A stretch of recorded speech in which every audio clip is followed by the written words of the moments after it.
சரி, பஞ்சாயத்து ராஜும் municipality sir see the panchayat and municipalities. Okay, so கொஞ்சம் ரெண்டு சின்ன டாபிக்ஸ் தாம்மா. ஓகேவா? ஸோ ஃபார் எக்ஸாம்பிள் நிறைய கேள்விகள் அதில் வர வாய்ப்புகள் இருக்கு. நம்ம இப்போ ஜென்ரலாக சில விஷயங்கள் மட்டும் டிஸ்கஸ். ஓகே, எந்த வருஷமா we have Indian high court act?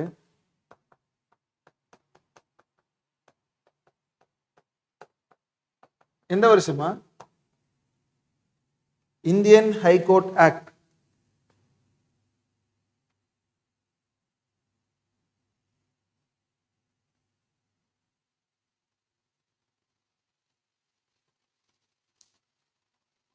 படிச்சோம்ல Indian high court act.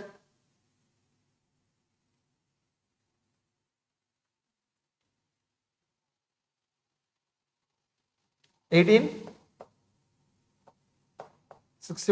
High court act வரும். எந்த வருஷமா சுப்ரீம் கோர்ட் இனாகிரேட் பண்ணாங்க? Supreme court was inaugurated on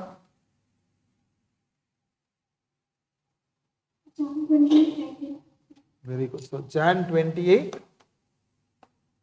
1950 தாமா சுப்ரீம் கோர்ட் வாஸ் இனாகிரேட்டட். அப்படி சுப்ரீம் கோர்ட் இனாகிரேட் பண்றப்பமா எவ்வளவு சீஃப் ஜஸ்டிஸ் இருந்தாங்கம்மா, எவ்வளவு ஜட்ஜஸ் இருந்தாங்க?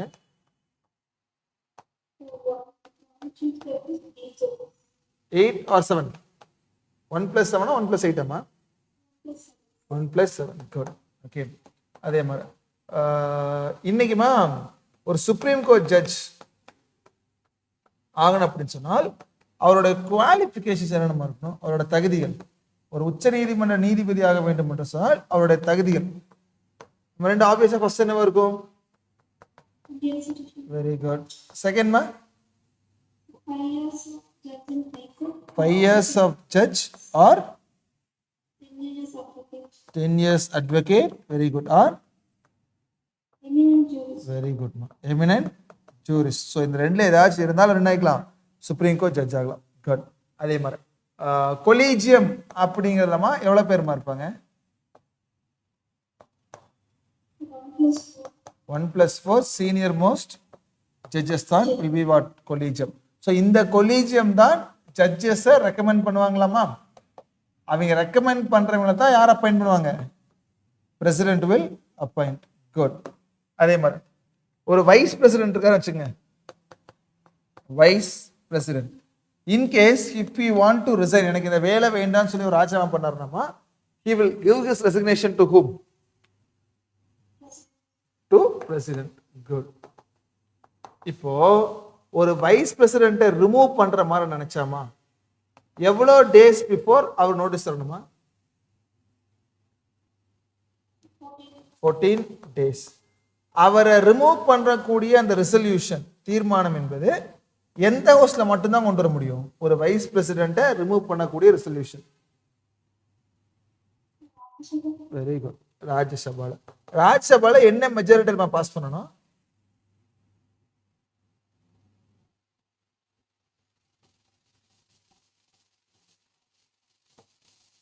நம்ம பார்த்தோம்ல. ஸோ ராஜ்யசபால இந்த மெஜாரிட்டியில பாஸ் பண்ணணும், பிளஸ் லோக்சபால சிம்பிள் மெஜாரிட்டியில பாஸ் பண்ணா போதும்ல. அப்ப ராஜ்யசபால என்ன மெஜாரிட்டியில பாஸ் பண்ணணும்? நம்ம படிச்சோம்லமா, எஃபெக்டிவா அப்சல்யூட்டா? Very good. ரெண்டு ஒண்ணா வேற வேறையாமா? வேற வேற தான். ஓகேமா. அப்போ ராஜ்யசபால நம்ம அப்சல்யூட்ல பாஸ் பண்ணணுமா, லோக்சபால என்ன பண்ணா போதும்? சிம்பிள் மெஜாரிட்டியில பாஸ் பண்ணா போதும். குட். அதே மாதிரி we'll take some other thing also. ஒரு ஸ்டேட் லெஜிஸ்லேச்சர் எடுப்போம்.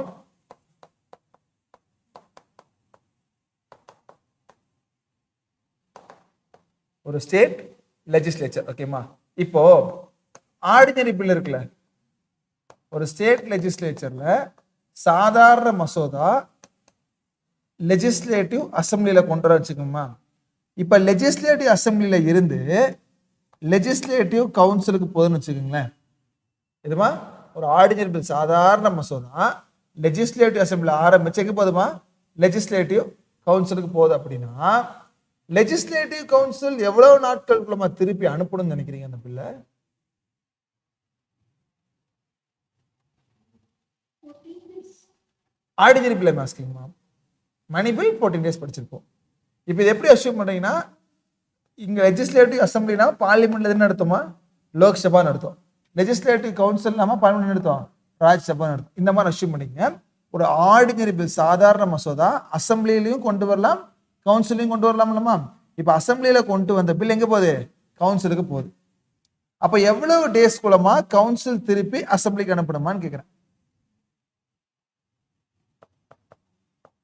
3 months வரைக்கும் தான் மேக்ஸிமம் டைம். எவ்வளவு மந்த்ஸ்மா, 3 months. இப்போ கவுன்சில் அசம்பிளிக்கு திருப்பி அனுப்பிச்சிட்டாங்க.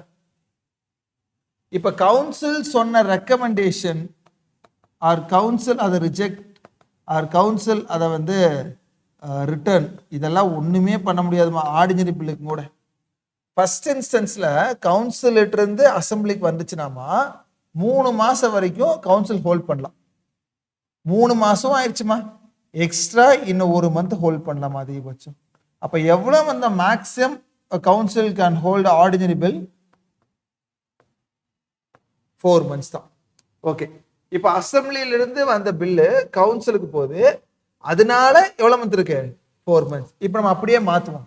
இப்ப கவுன்சில் இருந்து ஒரு பில்லு அசம்பிளிக்கு வருதுன்னு வச்சுக்கோங்களேன். இதெல்லாம் என்ன பில் நம்ம படிக்கிறது, ஆர்டினரி பில் தான்.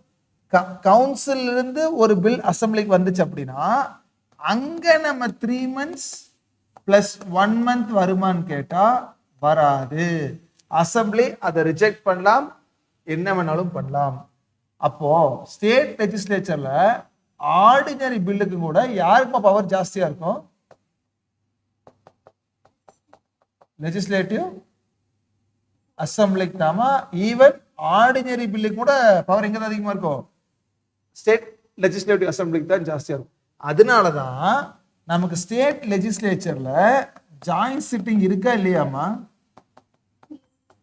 எதுக்கு ஜாயிண்ட் சிட்டிங் நமக்கு தேவையில்லை, ஏன்னா பவர்ஃபுல்லாவே யார்கிட்ட தான் இருக்குங்க, அசம்பிளியோட தானமா இருக்கு. சப்போஸ் ஸ்டேட் லெஜிஸ்லேச்சர்ல ஜாயிண்ட் சிட்டிங் இருக்கான்னு கேட்டா ஆப்ஷன் இஸ் வாட், நோ தான். ஓகேமா, இப்போ நம்ம அப்படியே இன்னொரு ஒரு क्वेश्चन எடுப்போம். ஓகே, இப்போ ஒரு ஸ்டேட் லெஜிஸ்லேச்சர்லமா ஒரு ஆர்டினரி பில், ஒரு மணி பில், கேன் ஸ்டேட் லெஜிஸ்லேச்சர்லமா சட்ட திருத்த மசோதா கொண்டு வர முடியுமா?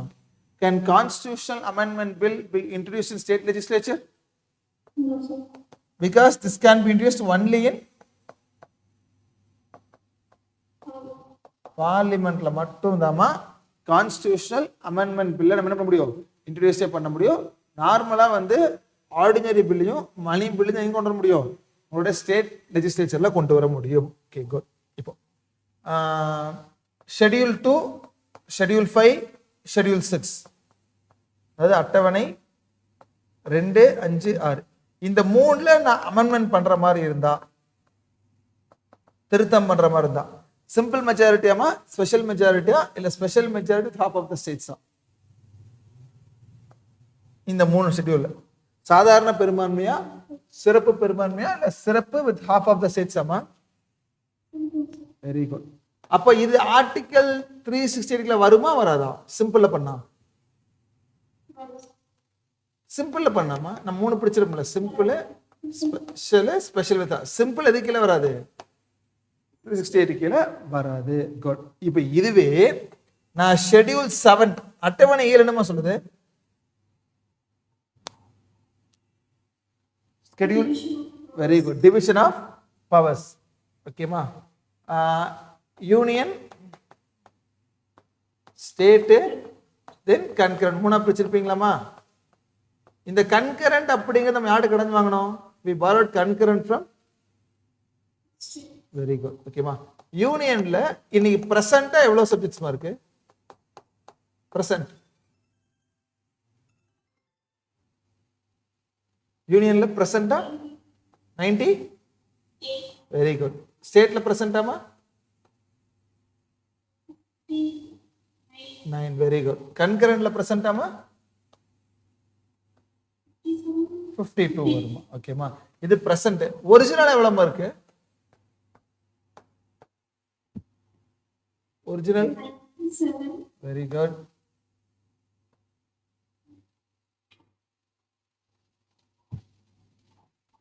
ஸ்டேட்ல ஸ்டேட்ல அது கன்கரண்ட் நம்ம 47, ஸ்டேட்ல 66. குட். இப்போ இதுதான் 7th ஷெட்யூலா? நான் இதுல ஒரு சேஞ்ச் பண்றேமா. ஃபார் எக்ஸாம்பிள் ஸ்டேட் லிஸ்ட் இருக்கிறத தூக்கி கன்கரண்ட்ல சாரி யூனியன் லிஸ்ட்ல போடுறேன், இல்ல யூனியன் லிஸ்ட் இருக்கிறத தூக்கி கன்கரண்ட்ல போறேன். ஏதோ ஒன்று நான் பண்றேன். இந்த இடத்துல ஃபெடரலிசம் பாதிக்குமா? இப்ப ஃபெடரலிசம்னா ஒண்ணுமே இல்லமா, இது சென்டர்னு வச்சுக்கோங்க, இது வந்து ஸ்டேட்னு வச்சுக்கோங்க.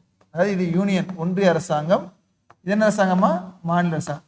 இந்த ரெண்டுக்கு நடுவில் இப்படி காமனா இருக்கு பாத்தீங்களாமா, இதுதான் ஃபெடரலிசம் அப்படின்னு சொல்லுவாங்க. தமிழ்ல வந்து கூட்டாட்சின்னு சொல்லுவாங்க. மத்திய அரசும் மாநில அரசும் இணைந்து செயல்படக்கூடிய அந்த பகுதி தான் என்ன இருக்குமா? Federalism R what? ஃபெடரேஷன் அப்படின்னு சொல்லுவாங்க. அப்ப இந்த ஃபெடரேஷன்ல யூனியன் கவர்மெண்ட் தனியா செயல்படுமா, ஸ்டேட் கவர்மெண்ட் தனியா செயல்படும்? ஸ்டேட் கவர்மெண்ட்டுக்கு சில அதிகாரம் இருக்கும், யூனியன் கவர்மெண்ட்டுக்கு சில அதிகாரம் இருக்கும். அப்போ இந்த ஸ்டேட் லிஸ்ட் அப்படின்னு சொல்லக்கூடிய 59 சப்ஜெக்ட்லமா யாரு மட்டும் சட்டம் கொண்டு வரலாம் பொதுவா? Who can make laws in state list? State legislature. Very good. Who can make laws in union list? Parliament. Who can make laws in this concurrent list? Both parliament and state legislature. So ரெண்டு பேருமே நம்ம என்ன பண்ணலாமா? சட்டங்கள் கொண்டு வரலாமா? Okay. இப்போ டக்குன்னு இந்த ஸ்டேட் லிஸ்ட் இருக்கக்கூடிய சில சப்ஜெக்ட்டுக்கு நான் என்ன பண்றேன்? கன்கரண்ட்ல போட்டுறேமா? எப்படி? இந்த மாநில பட்டியலில் இருக்கக்கூடிய சில விஷயத்தை என்ன பண்ணிடுறேன்? பொது பட்டியலில் போட்டுறேன். இதுக்கு எனக்கு சிம்பிள் மெஜாரிட்டியா, ஸ்பெஷல் மெஜாரிட்டியா, இல்ல special majority with half of the state ratification?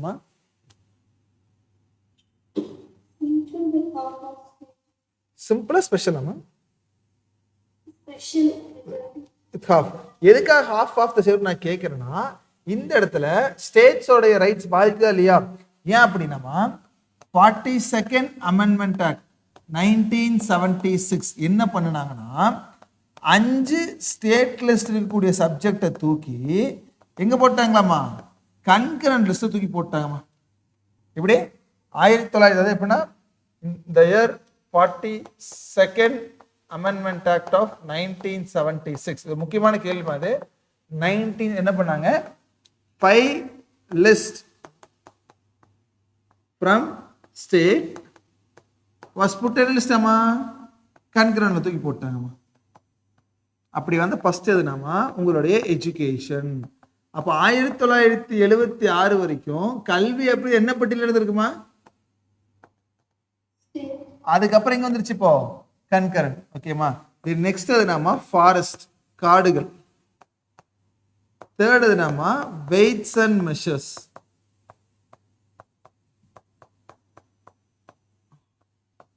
அளவுகோல் அப்படி சொல்லுவாங்க, weights and measures. Fourth protection of wild animals or wild life. Protection of wild life. Then final என்னன்னா administration of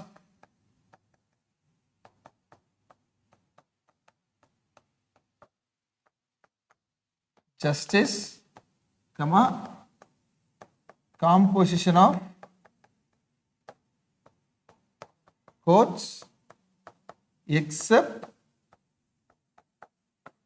Supreme Court and High Court. அதாவது education சொல்லக்கூடிய கல்வி, forest அப்படின்னு சொல்லக்கூடிய காடுகள்மா, அளவுகோல் சொல்லக்கூடிய வெயிட்ஸ் அண்ட் மெஷர்ஸ், தென் வனவிலங்கு பாதுகாப்பு சொல்லக்கூடிய protection of wild life, then finally இந்த நீதி, தென் இந்த நீதிமன்றங்கள், இதோடைய அமைப்புடைய நிர்வாகம் except what court? Supreme court and high court. இந்த 5 விஷயங்கள் வேணுமா 1976க்கு முன்னாடி வரைக்கும் ஸ்டேட் லிஸ்ட்ல தான் இருந்துச்சு. அதுக்கப்புறம் என்ன பண்ணிட்டாங்க? சில 7வது ஷெட்யூல் 7வது திருத்தம் பண்ணணும்னு சொல்லிட்டு எந்த அமெண்ட்மெண்ட் யூஸ் பண்ணிருக்காங்கம்மா? 42nd கான்ஸ்டிடியூஷனல் அமெண்ட்மெண்ட் ஆக்டை யூஸ் பண்ணி 1976 என்ன பண்ணிட்டாங்க? 5 ஸ்டேட் லிஸ்ட்டை தூக்கி கன்கரண்ட் லிஸ்ட்ல போட்டாங்க. அப்போ இந்த 5 ஸ்டேட் லிஸ்ட் இருக்கிறத தூக்கி கன்கரண்ட்ல போட்டா ஸ்டேட்ஸோடைய உரிமை பாதிக்குதா பாதிக்கலையாங்க? ஏன்னா எல்லாமே மாநிலத்துக்கு கீழே இருந்தது. இப்படி இதில் போட்டீங்க, பொதுப்பட்டியலில் போட்டீங்க. ஸோ இப்படி போடக்கூடிய காரணத்தாலமா ஒரு ஸ்டேட்ஸோடைய ரைட்ஸ் பாதிக்குமா இருக்காதா? அதனாலதான் ஒரு ஃபெடரலிசம் பாதிக்கிற மாதிரி இருந்தா எவ்வளவு ஸ்டேட்ஸ் அப்ரூவல் கொடுக்கணும்? நான் படிச்சோம்ல சிஏபில. How many states have to approve?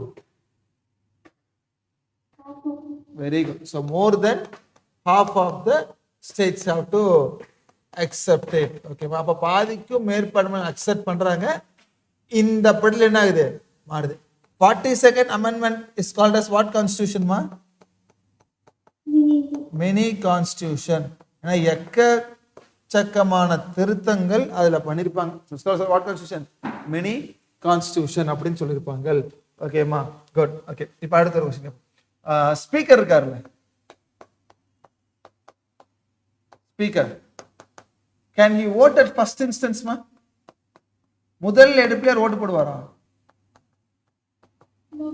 No. எப்ப மட்டும் தான் ஓட்டு போடுவாரு? only when there is tie. அந்த சமமா வந்தா மட்டும் தான் என்ன ஓட்டு போடுவாருமா? ஸ்பீக்கர் ஓட்டு போடுவாரா? அந்த ஓட்டோட பேர் என்னமா?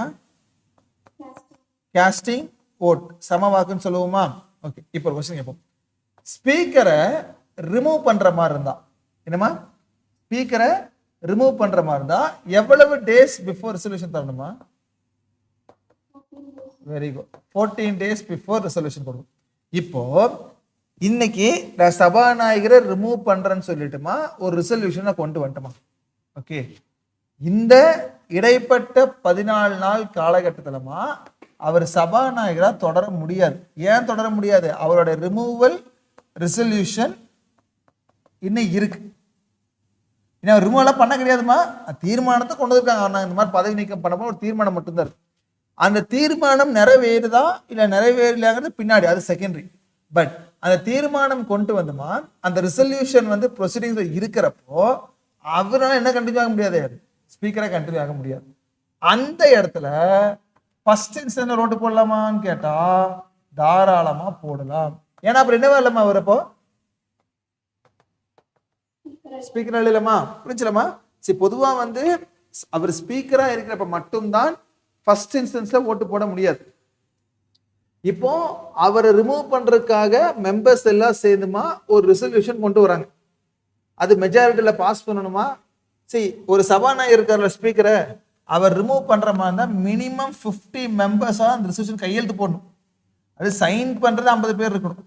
அதுக்கப்புறம் அந்த ரெசல்யூஷன் மெம்பர்ஸ் கிட்ட போய்மா அவங்க ஸ்பெஷல் மெஜாரிட்டியில பாஸ் பண்ணணும். அது நிறைய ப்ரொசீஜர் இருக்கு அவர் ரிமூவ் பண்றது. பட் இன்கேஸ் இன்னைக்கு நான் வந்து ஃபர்ஸ்ட் டே அவர் ரிமூவ் பண்ணலாம் சொல்லிட்டு ரெசல்யூஷனை கொண்டு வந்துட்டேன். இப்போ அவரோட ரிமூவல் ரெசல்யூஷன் கன்சிடரேஷன் இருக்கிறப்போ அவரால் ஸ்பீக்கரை கண்டினியூ ஆக முடியாதுமா. அப்போ அவர் ஸ்பீக்கரா இல்லைங்கிற பட்சத்துல அவரும் நார்மல் மெம்பரா மாறிடுவாரா? அப்போ அவரு முதல் எடுப்புல போடலாமா போட முடியாதாமா? போடலாமா? ஓகேமா, இப்போ நம்ம அப்படியே மாத்துவோம். இது புரிஞ்சல my doubt so far in speaker? Okay, இப்போ நம்ம அப்படியே ராஜ்யசபா எடுப்போமா? ராஜ்யசபால யார் ஹெட்? சேர்மன் தான் ஹெட் இருப்பார். இவர் முதல் எடுப்புல ஓட்டு போடுவாராமா இல்ல இவர் லைக் ஈக்குவாலிட்டி ஆஃப் votes தானா? Can he vote at first instance? என்னமா? அதாம்மா, அதான் ஃபர்ஸ்ட் ஓட்டு போடுவாரா போட மாட்டாரலமா? இவர் என்ன ஓட்டு பண்றது யூஸ் பண்ண முடியும்? Costing vote. ஓகேவா? ஓகே, இப்போ இவர் சேர்மனா இருக்கிறப்போ இவர் ரிமூவ் பண்ற மாதிரி இருந்தா எவ்வளவு டேஸ் பிஃபோர் நோட்டீஸ் கொண்டு வரணும்? 14 days. ஓகே, இப்போ சேர்மனுடைய ரிமூவல் ரெசல்யூஷன் கன்சிடரேஷன் இருக்குன்னு வச்சுக்கோங்க. ஓகேமா? இவருனால இப்போ ஓட்டு போட முடியுமா? ஏன் ஓட்டு போட முடியாது?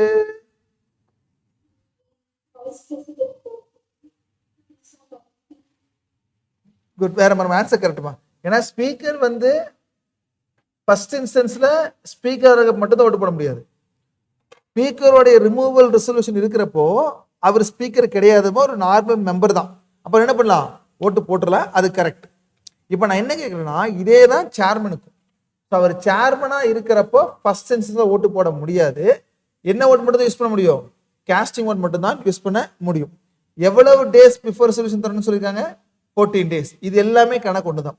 பட் இவருடைய ரிமூவல் ரெசல்யூஷன் இருக்கிறப்பவும் அவரால் ஃபர்ஸ்ட் இன்ஸ்டன்ட்ல ஓட்டு போட முடியாது.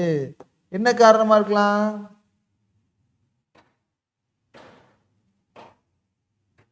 சிம்பிள் காரணம்.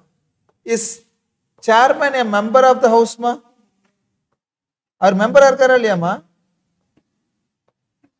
he is not a member, right? உறுப்பினரே கிடையாது இல்லம்மா. அப்ப உறுப்பினர் மட்டும் தான் ஓட்டு போட முடியும். உறுப்பினர் இல்லாம தான் ஓட்டு போட முடியுமா? only if he is a member he can vote. Speaker வந்து எம்பியா இல்லையா? ஒரு எம்பி தான் என்னவா மாறுறாரு? ஸ்பீக்கரா மாறுறாரு. கரெக்டானமா? அப்போ ஒரு எம்பி தான் சேர்மனா வர்றாரா? இல்லைலம்மா. யார் தான் சேர்மனா வர்றாங்க? வைஸ் பிரசிடென்ட் தான். அப்ப வைஸ் பிரசிடென்ட் மெம்பரான்னு கேட்டா is not a member, right? ஆனா அவர் எப்பப்பெல்லாம் சேர்மனா ஆக்ட் ஆகிறவரமா அப்போ ஒரு கவுண்ட் வந்துடும். ஓகே, அப்போ அவர் வந்து எடுத்துட்டே ஓட்டு போடலினாலுமே இந்த மாதிரி ஒரு பிரேக் ஒரு டை வந்துச்சுன்னா ஓட்டு போடலாம். பட் எப்பப்பெல்லாம் வந்துமா அவரோட ரிமூவல் ரெசல்யூஷன்ல இருக்காரோ அப்போ அவர் சேர்மனா இருக்க மாட்டாருமா, விபியா மட்டும்தான் இருப்பாரு. அப்ப விபியா மட்டும் இருக்கிறப்ப ஒரு மெம்பரா இருக்க முடியுமா? முடியாது இல்லம்மா. அப்போ முதல் வாக்கெடுப்புலயே ஃபர்ஸ்ட் இன்ஸ்டன்ஸ்ல ஓட்டு போட முடியுமா? he cannot vote in the first instance. ஓகேமா?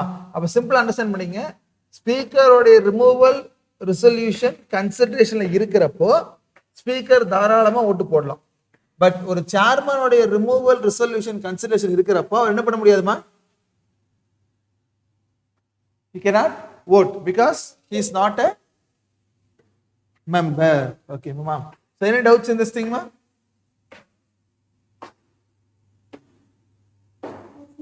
Okay ma'am. இப்ப now put panchayat raj.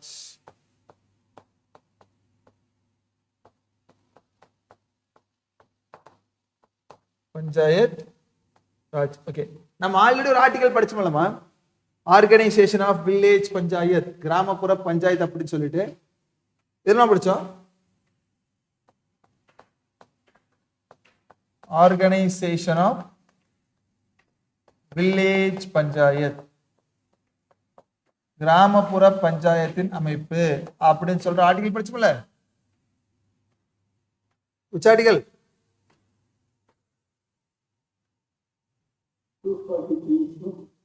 243. அது ஓகே, நம்ம இதுல படிச்சோம் டிபிஎஸ்பில, அரசின் நெறிமுறை கோட்பாடுன்னு சொல்லி டிபிஎஸ்பில எந்த கொள்கை கீழமா நம்ம வில்லேஜ் பஞ்சாயத்தோட ஆர்கனைசேஷன் படிச்சிருப்போம்? படிச்சோம்ல.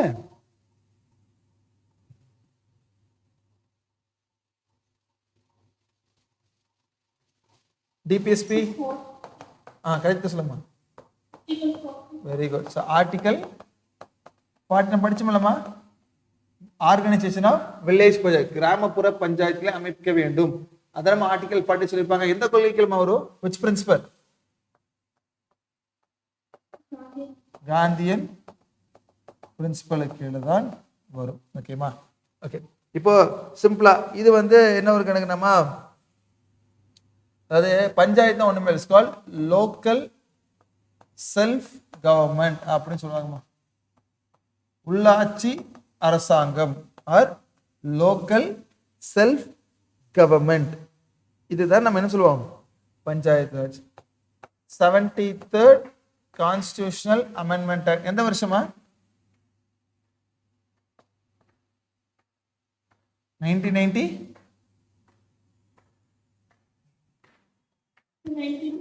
Very good. ஸோ 1992 தாமா நமக்கு என்ன வரும்?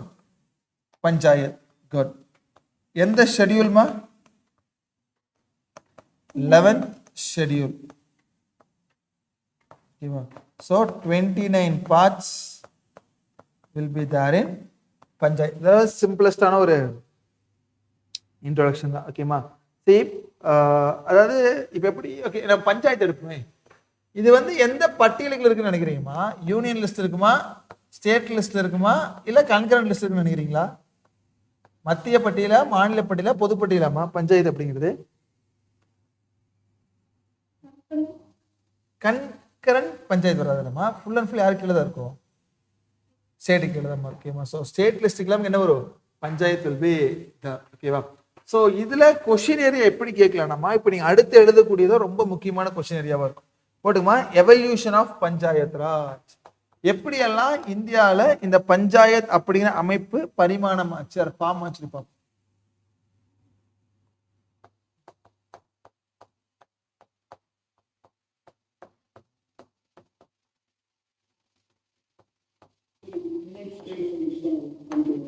எதுமா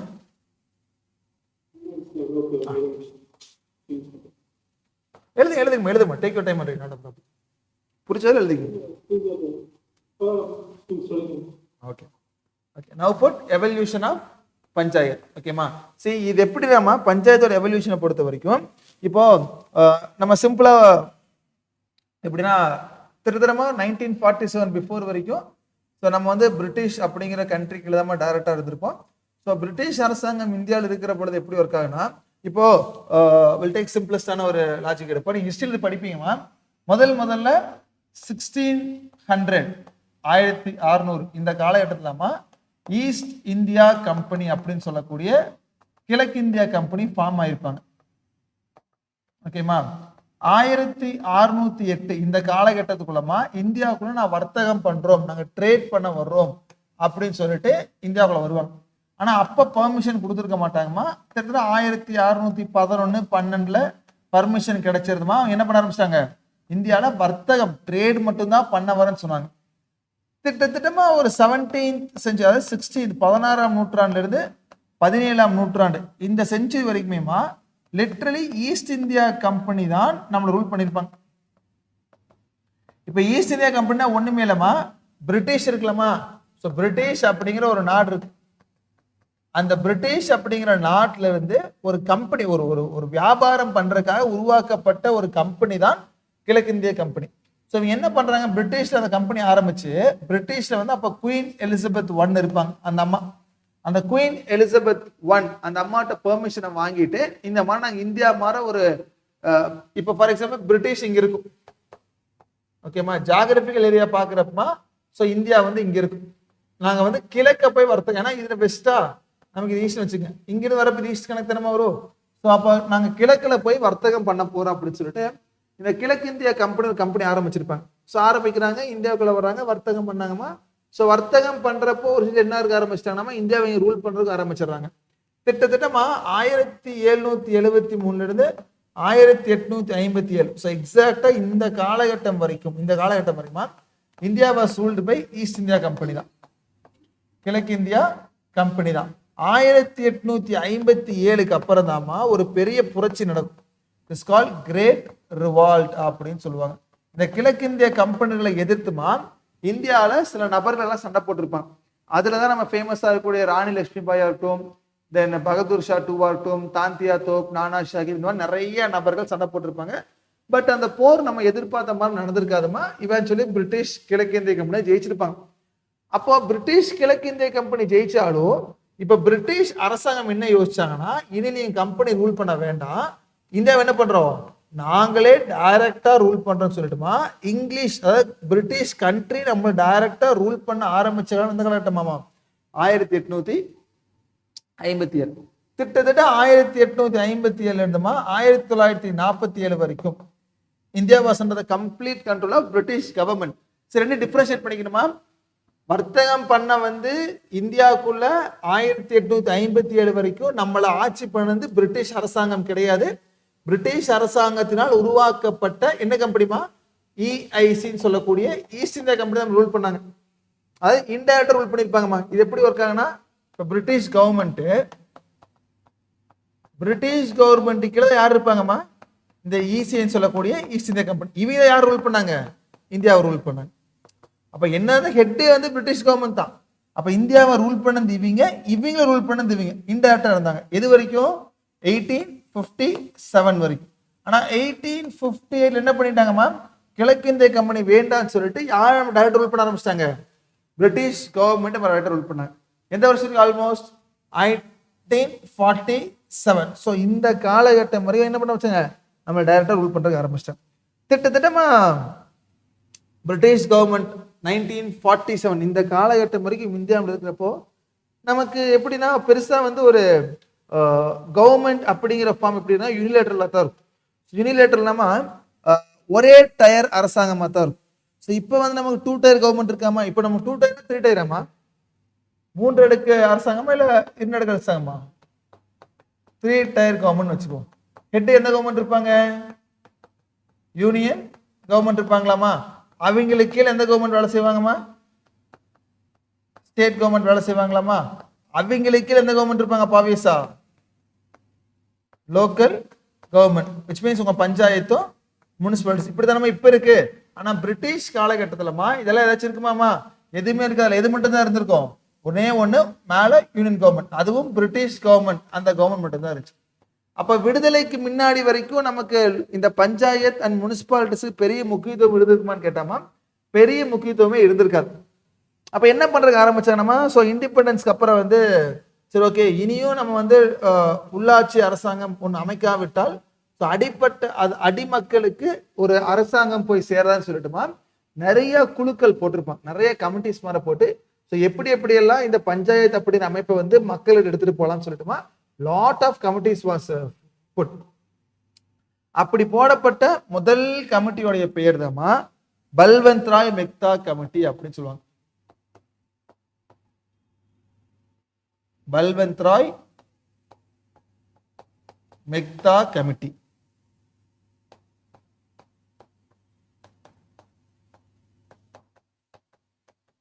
பல்வந்த் ராய் மெக்தா கமிட்டி. ஸோ எப்போ இந்த கமிட்டி போட்டிருப்பாங்கன்னா ஜனவரி 1957, ஜான் 1957 இந்த கமிட்டி போட்டிருப்பாங்க. எதுக்காக இந்த கமிட்டியை போட்டிருப்பாங்கன்னா இந்த பல்வந்த் ராய் மெஹ்தா கமிட்டி கிட்ட ஒரு 2 முக்கியமான அமைப்புடைய செயல்பாடை பத்தி விசாரிக்காக போட்டிருப்பாங்க. எந்தெந்த அமைப்புனா ஃபர்ஸ்ட் இஸ் கால் CDPன்னு சொல்லக்கூடிய கம்யூனிட்டி டெவலப்மெண்ட் ப்ரோக்ராம் அப்படின்னு திட்டம் இருக்குமா?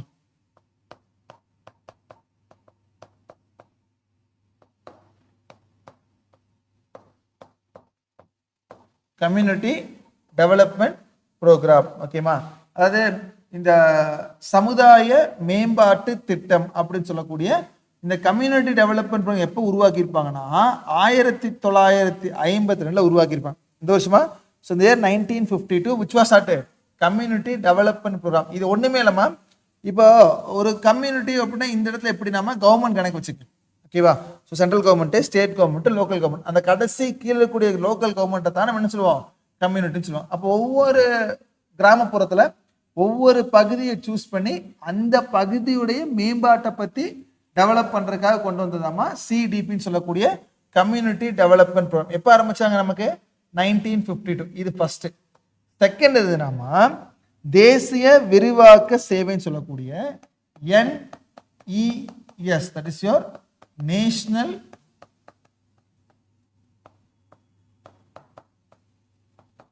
எக்ஸ்டென்ஷன் சர்வீஸ் அப்படின்னு சொல்லுவாங்க. National extension service.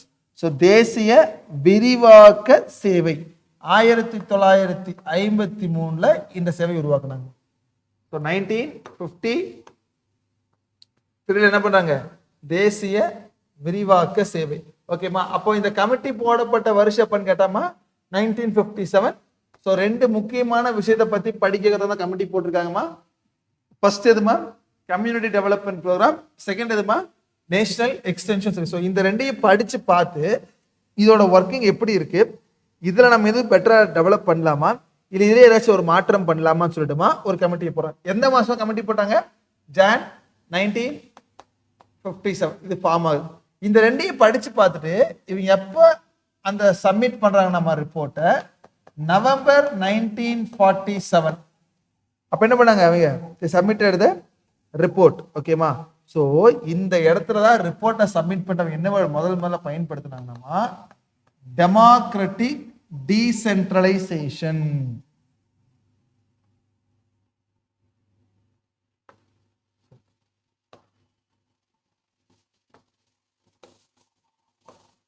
Democratic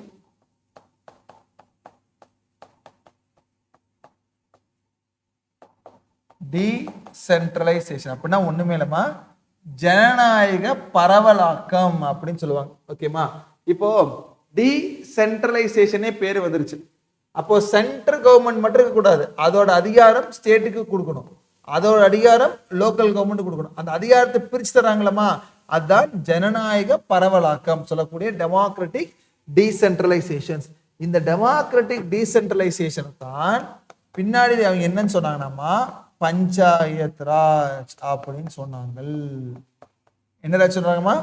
panchayat Raj அப்படின்னு சொல்றாங்க. ஓகேமா, அப்போ புரிஞ்சலாமா? ஸோ ஆல்ரெடி 2 திட்டம் இருக்குமா, அந்த திட்டத்தோடைய செயல்பாட்டை பத்தி விசாரிக்கிறதுக்காகமா ஜனவரி 1957 நம்ம பல்வந்த் ராய் மெக்தா கமிட்டி அவருடைய தலைமைக்கு ஒரு குழு ஒன்று போடுறாங்க. ஸோ அந்த குழு எப்பமா சப்மிட் பண்ணாங்க ரிப்போர்ட்டை? நவம்பர் 1947 ரிப்போர்ட் சப்மிட் பண்ணி பார்த்து இந்த ரெண்டையும் கம்பைன் பண்ணி, இந்த ரெண்டையும் கம்பைன் பண்ணி நம்ம ஒரே இதாக மாத்திடலாம்னு சொல்லி என்ன மாத்துறாங்க?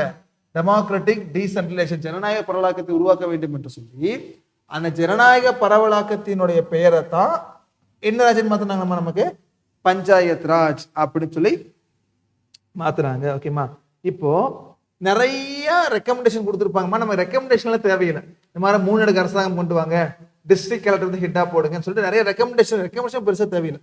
இப்போ இவங்க கொடுத்த ரெக்கமெண்டேஷனை எல்லாமே யார் கொடுத்த ரெக்கமெண்டேஷனுமா? பல்வந்த் ராய் மெக்தா கமிட்டி கொடுத்த ரெக்கமெண்டேஷனை எல்லாமே தேசிய மேம்பாட்டு குழுன்னு சொல்லக்கூடிய நேஷனல் டெவலப்மெண்ட் கவுன்சில் அக்செப்ட் பண்றாங்கம்மா. accepted this thing. எப்ப அக்செப்ட் பண்ணிருப்பாங்கன்னா ஜான் 1958 அக்செப்ட் பண்ணிருப்பாங்க. ஜனவரி 1958. இந்த நேஷனல் டெவலப்மெண்ட் கவுன்சில்லாம் ஒண்ணுமே இல்லமா, ஒரு பிரைம் மினிஸ்டர் ஹெட்டா இருக்கக்கூடிய ஒரு கவுன்சில் தான். ஓகேவா? ஸோ சப்மிட், அதாவது ஜான் 1957 வந்து கமிட்டி போடுறாங்க. ஸோ 2 இருக்கக்கூடிய வந்து படிச்சு பார்க்கலாம்னு சொல்றாங்கம்மா. ஸோ அதை படிச்சு பார்த்து இது வந்து நம்ம பரவலாக்கத்துக்கு கீழே வர கிடையாது. ஸோ அதிகாரம் ஃபுல்லாவே தேசிய, அதாவது மத்திய அரசாங்கத்துக்கு மட்டும்தான் இருக்கு.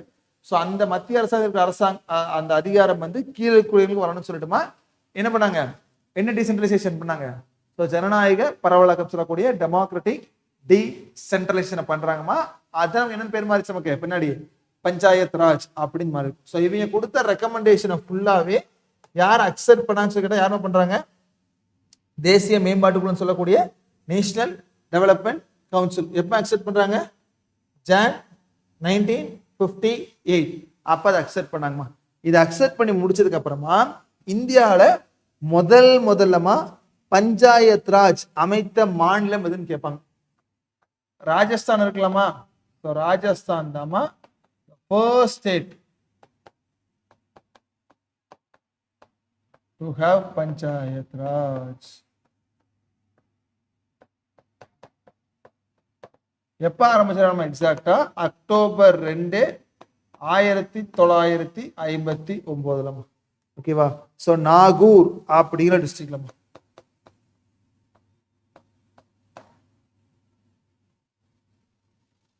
நாகர், NAGAUR. சோ நாகர் அப்படிங்கிற பிளேஸ்மா எங்கமா இருக்கு?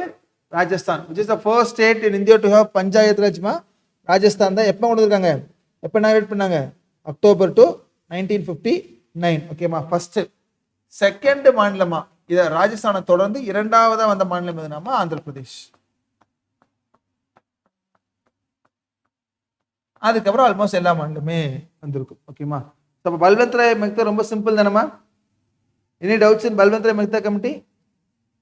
ரெக்கமெண்டேஷன் நீங்க படிக்க வேண்டாமா, பிலிம்ஸ் பாயிண்ட் ஆஃப் வியூல படிக்கிறப்போ ஏற மட்டும் கிளியரா படிச்சிருங்க. ஸோ எப்போ போடுறாங்க, எந்த 2 கம்பைன் பண்றாங்க, எப்போ சப்மிட் பண்றாங்க ரிப்போர்ட்டை, அதுக்கு நம்ம என்னன்னு பேர் வச்சிருக்காங்க, இந்த கொடுத்த ரெக்கமெண்டேஷன் பரிந்துரையை யார் அக்செப்ட் பண்ணாங்க, இந்த அக்செப்ட் பண்ணப்பட்ட பரிந்துரைக்கு அப்புறம் இந்தியாவில் முதல் மாநிலமா எந்த மாநிலம் பஞ்சாயத்தை உருவாக்குனாங்க? ராஜஸ்தான். ராஜஸ்தானை பின்தொடர்ந்து அடுத்த மாநிலம் எதுமா? ஆந்திர பிரதேஷ். ஸோ ராஜஸ்தான் எப்போ இனாகிரேட் பண்ணிருப்பாங்கன்னா அக்டோபர் 2, 1959. ஸோ நாகர் அப்படிங்கிற டிஸ்ட்ரிக்ட் தான் உருவாக்கி இருப்பாங்கம்மா.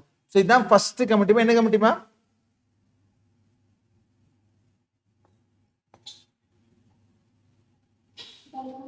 பல்வந்த் ராய் மெக்தா கமிட்டி. ஓகேமா, செகண்ட் கமிட்டி போடுங்கம்மா, அசோக் மெக்தா கமிட்டி.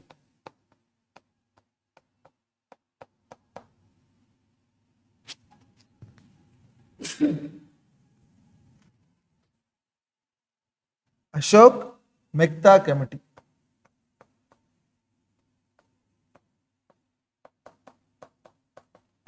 ஸோ இந்த கமிட்டி எப்போ போட்டிருப்பாங்கன்னா டிசம்பர் 1977 கமிட்டி போட்டிருப்பாங்க.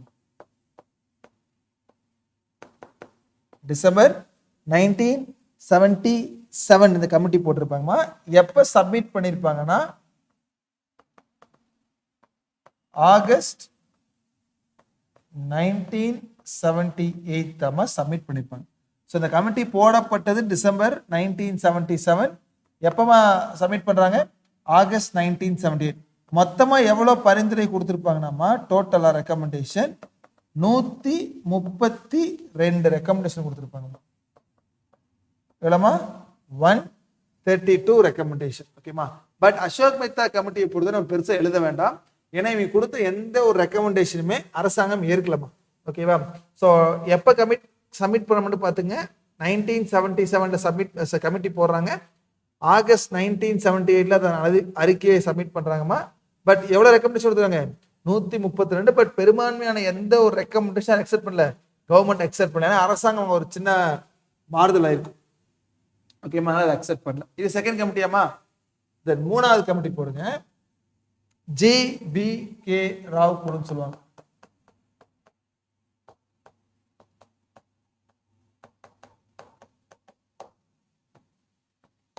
ஜி.வி.கே. ராவ் கமிட்டி. ஓகேமா. ஸோ இது எதுக்காக இதை கொண்டு வந்திருப்பாங்கன்னா 1985 அப்பதான் இந்த கமிட்டி போட்டிருப்பாங்க. பிளானிங் கமிஷன் ஒரு கமிஷன் திட்டக்குழு. அந்த பிளானிங் கமிஷன்னால 1985 போடப்பட்ட கமிட்டியோட ஹெட் தான் யாருமா? ஜி.வி.கே. ராவ் அப்படிங்கிற கமிட்டி. ஸோ இவர் என்ன சொல்லியிருப்பாருனாமா, இப்போ வந்து நீங்க பரவலாக்கம் அப்படிங்கிறது பெருசா கீழே போய் சேரவே கிடையாது. இன்னுமே எல்லாமே அதிகாரிகள் கையில் தான் அதிகமா இருக்கு. அதிகாரிகள் தான் ஃபுல்லா பாத்துறாங்களே தவிர அந்த பஞ்சாயத்து அப்படி அமைப்பு வந்து கரெக்டா மக்கள்கிட்ட இன்னும் போய் சேர கிடையாது. அப்படிங்கறதுக்காக இவர் ஒரு வேர்டு யூஸ் பண்ணிருப்பார். கிராஸ் வித்தவுட் ரூட்ஸ் அப்படின்னு சொல்லியிருப்பாருமா. என்ன சொல்லியிருப்பாருமா? கிராஸ் வித்தவுட் ரூட்ஸ், வேர் இல்லாத புல் மாறதான் பஞ்சாயத்து இருக்கு. விச் மீன்ஸ் ஸ்ட்ராங்கா இருக்குமா இருக்காதாமா? அப்போ பஞ்சாயத்து அப்ப ரொம்ப வீக்கா இருக்கு, இதை கொஞ்சம் மாத்துங்கன்னு சொல்லித்தான் யாரு பரிந்துரை கொடுத்திருப்பாங்கம்மா? ஜி.வி.கே. ராவ் வந்து சில பரிந்துரைகள் கொடுத்திருப்பார். ஓகேமா. இப்ப கிளியரா போட்டுருமா? எந்த வருஷமா ஜி.வி.கே. ராவ்? 1985. எத்தனாவது கமிட்டி அது?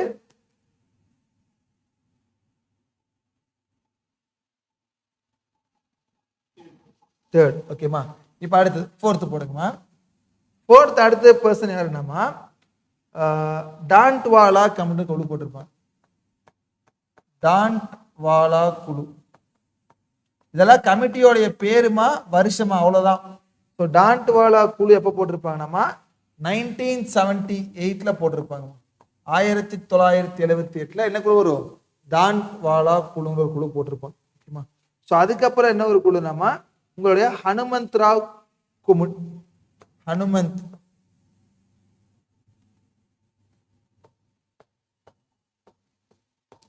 ஹனுமந்த் ராவ் கமிட்டி.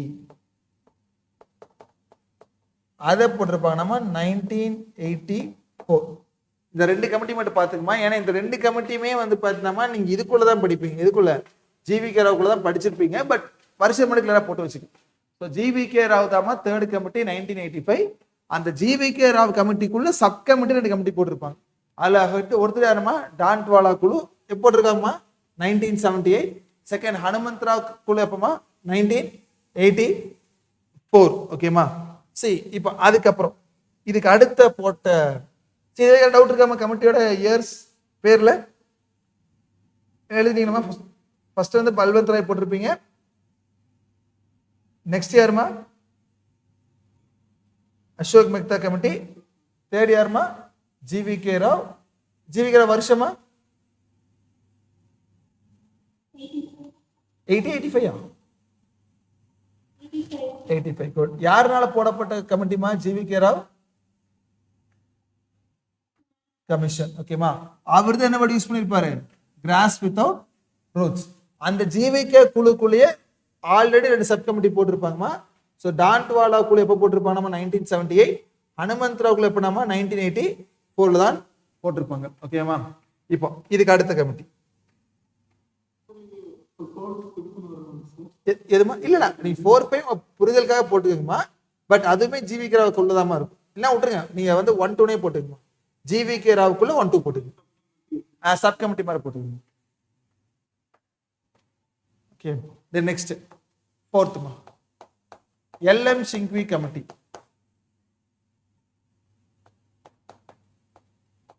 LM சிங்வி குழு.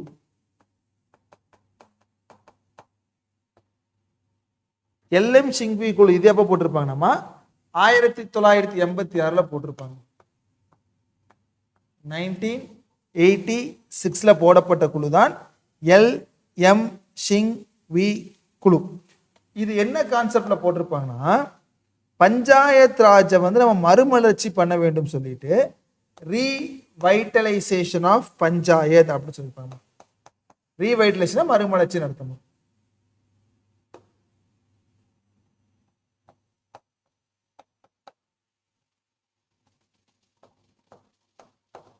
revitalization of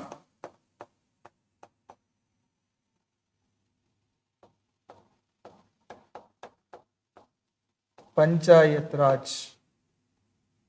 institution.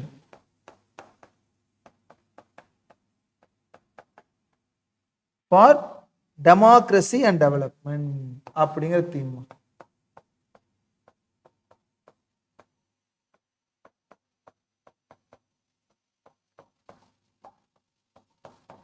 ஓகேமா? என்ன சொல்றாங்க? ரீவைட்டலைசேஷன் ஆஃப் பஞ்சாயத் ராஜ். பஞ்சாயத் ராஜின் மறுமலர்ச்சி ஜனநாயகத்துக்காகவும் மேம்பாட்டுக்காகவும் தமிழ்ல சொல்லுவாங்க. ஸோ பஞ்சாயத் ராஜின் மறுமலர்ச்சி எதுக்காகமா? ஜனநாயகத்துக்காகவும் மேம்பாட்டுக்காகவும். ஸோ இந்த தீமுக்கு கீழே போடப்பட்ட கமிட்டி ஹெட் தான் யாருமா? LM சிங்வி. எந்த வருஷம் போட்டிருக்காங்கம்மா? 1986. எத்தனை கமிட்டிமா? 4th கமிட்டியாமா? ஓகே, இப்போ next put your 5th committee. ஓகேமா? So it is your Thungon கமிட்டின்னு சொல்லுவாங்க. THUNGON துங்கான் குழு. துங்கான் கமிட்டி இது எப்ப போட்டிருப்பாங்கன்னா 1988 1988 போட்டிருப்பாங்க. வருஷம் கிளியரா போட்டுவாங்கம்மா. 1988 என்ன கமிட்டி போட்டிருப்பாங்க? துங்கான் குழு அப்படிங்கிற ஒரு குழு வந்து போட்டிருப்பாங்க. ஓகேமா?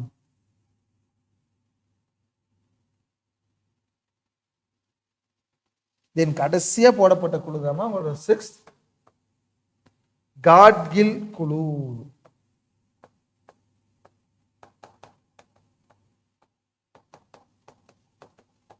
என்ன குழுமா? காட்கில் கமிட்டி. ஓகேமா? இது எப்போனா சேம் 1988 தான் போட்டிருப்பாங்க. 1988 தான்மா என்ன குழு? காட்கில் அப்படிங்கிற குழுவை போட்டிருப்பாங்க. ஓகேமா? சரி, இந்த காட்கில் குழு கொடுத்த மேஜர் ரெக்கமெண்டேஷன் எடுத்துதாமா நமக்கு 73rd கான்ஸ்டிடியூஷனல் அமெண்ட்மெண்ட் ஆக்டை கொண்டு வந்திருப்பாங்க.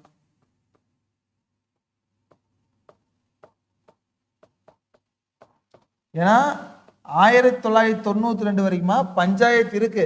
ஆனால் அதுக்கு அரசியலமைப்பு அந்தஸ்து கிடையாது இல்லமா. அது எப்ப கான்ஸ்டிடியூஷனல் படியா மாறுதுமா? 1992 தானே மாறுது. அப்போ எந்த குழு கொடுத்த மேஜர் ரெக்கமெண்டேஷனை நமக்கு பாராளுமன்றம் அக்செப்ட் பண்ணிட்டு அதை வந்து நமக்கு அரசியலமைப்பா மாத்தினாங்கன்னாமா எந்த கமிட்டி கொடுத்த ரெக்கமெண்டேஷன்மா? காட்கில் கமிட்டி கொடுத்த ரெக்கமெண்டேஷன் தான். ஏன்னா நிறைய ரெக்கமெண்டேஷன் கொடுத்திருப்பாரு. நான் சில எக்ஸாம்பிள் மட்டும் சொல்றேன் பாருங்க. காட்கில் எப்படி கொடுத்திருப்பாருன்னா, இப்ப பஞ்சாயத்து அப்படின்ற அமைப்புக்கு வந்து நம்ம அரசியல் அந்தஸ்து கொடுக்க வேண்டும், கான்ஸ்டிடியூஷனல் ஸ்டேட்டஸ் கொடுக்கணும்னு சொல்லியிருப்பாங்க. அதுப்போ என்ன சொல்லியிருப்பாங்க? பஞ்சாயத்து அப்படிங்கிறத 3 அடுக்கா மாற்ற வேண்டும். எப்படின்னா, இப்ப வில்லேஜ் கிராமத்துக்கு ஒரு பஞ்சாயத்து, தென் பிளாக் 4-5 வில்லேஜ் சேர்ந்துமா அதுக்கு ஒரு பஞ்சாயத்து, தென் டிஸ்ட்ரிக்ட் மாவட்டத்துக்கு ஒரு பஞ்சாயத்துமா, அதாவது ஒரு டிஸ்ட்ரிக்டே 3 பிரிச்சு சொல்லியிருப்பாங்க. அதான் 3 டயரா இருக்கும். அதே மாதிரி இந்த பஞ்சாயத்து ராஜோடைய வருஷங்கள்லாம் வந்து 5 வருஷமா இருக்கணும். அதே மாதிரி SC STக்கு வந்து சீட்ஸ் எல்லாம் ரிசர்வ் பண்ணி கொடுக்கணும், பெண்களுக்கு சீட்ஸ் ரிசர்வ் பண்ணி கொடுக்கணும்.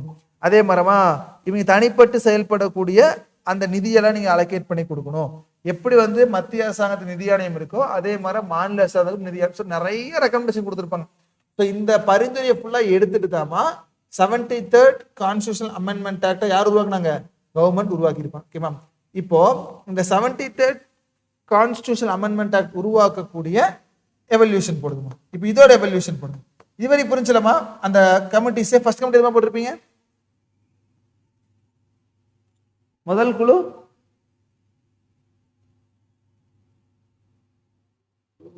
பல்வத்ராய் மெக்தா கமிட்டி. வருஷமா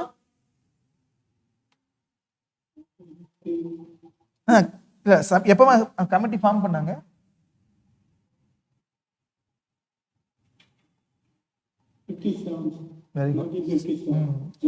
ஜனவரி. ரெண்டு அமைப்பை உடைய செயல்பாட்டை தெரிஞ்சுக்கிற கமிட்டி போட்டிருப்பாங்க. ஸோ ஃபர்ஸ்ட் வந்து எதுனா உங்களோட கம்யூனிட்டி டெவலப்மெண்ட் ப்ரோக்ராம். நெக்ஸ்ட் எதுமா? Extension service. Okay, very good. எப்போ சப்மிட் பண்ணாங்க ரிப்போர்ட்டை? 57. அவங்க கொடுத்த ரெக்கமெண்டேஷன் யாருமே அக்செப்ட் பண்ணாங்க?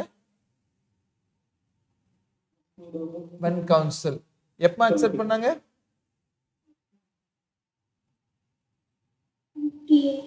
ஜான் 1958. அந்த ரெக்கமெண்டேஷன் அக்செப்ட் பண்ணி எந்த ஸ்டேட்மா ஃபர்ஸ்ட் பஞ்சாயத்தை கொண்டு வந்தாங்க? ராஜஸ்தான். ராஜஸ்தான் பஞ்சாயத்து உருவாக்கப்பட்ட வருஷமா? ஓகே. இந்தியாவில் முதல்ல லிங்குவிஸ்டிக் ஸ்டேட்டை ஃபார்ம் ஆனது எதுமா? The first state to form based on language. எப்பமா ஃபார்ம் ஆச்சு?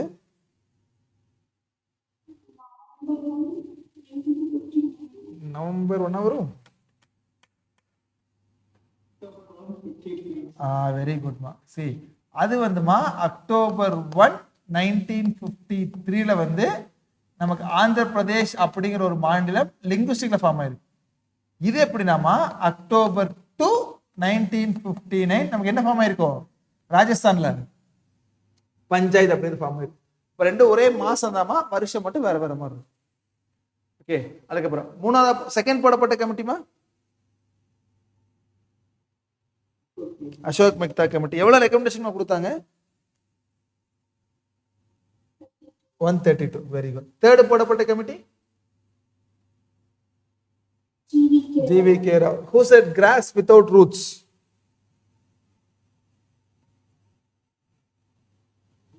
அவர்தான் சொல்லியிருப்பாரு கிராஸ் வித்தவுட் ரூட்ஸ் அப்படின்னு இருப்பாராமா. அதுக்கப்புறம் ஃபோர்த்தா போடப்பட்ட கமிட்டி எல்எம் சிங்வி. ஓகேமா? 86ல போட்டிருப்பாங்க. தென் அதுக்கப்புறம் போடப்பட்ட கமிட்டிமா துங்கான் கமிட்டி. தென் கடைசியா போடப்பட்ட கமிட்டி எதுமா? காட்கில். ஸோ இதோட குரோனாலஜி தான் கொஸ்டின் ஏரியாவை மேக்ஸிமம் கேட்பாங்க. எப்படின்னா இந்த இதை கொடுத்துருவாங்க. ஒன்று 4 பர்சனோட பேரை கொடுத்துட்டு யார் முதல் பர்சன் யார் ரெண்டாவது பர்சன் அப்படின்னு சொல்லி கேட்பாங்கம்மா. ஸோ அப்படி இல்லைங்கிற பட்சத்தில் எப்படி கேள்வி கேட்பாங்கன்னாமா தே மே ஆஸ்க் லைக் ஏற கேட்பாங்க. ஸோ எந்தெந்த கமிட்டிக்கு எந்தெந்த ஏர் சொல்லி ஏற கேட்பாங்க. ஸோ கொஞ்சம் கிளியரா பார்த்து. ஓகேமா? இப்போ நவ் புட்மா நெக்ஸ்ட் இந்த கான்ஸ்டியூஷனல் ஸ்டேட்டஸ் இருக்குல்லம்மா, இது எப்படி ஃபர்ஸ்ட் ராஜீவ் காந்தி கவர்மெண்ட் கொண்டு வருவாங்க.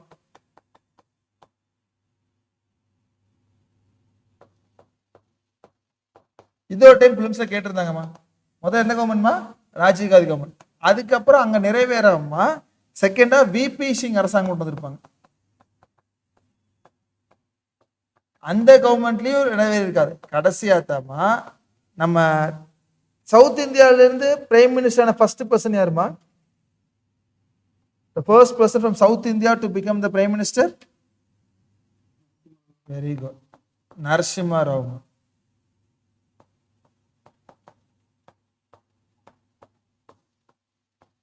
ஸோ இது எப்படி ஒர்க் ஆகுனா முதல்ல இந்த இதுக்கு ஒரு டைம் கொஸ்டினா கேட்டிருந்தாங்கம்மா. ஸோ முதல்ல அரசியலமைப்பு கொடுக்கலாம் சொன்னது ராஜீவ் கவர்மெண்ட். பட் அதனால சட்டமா மாத்திருக்க முடியாதுமா.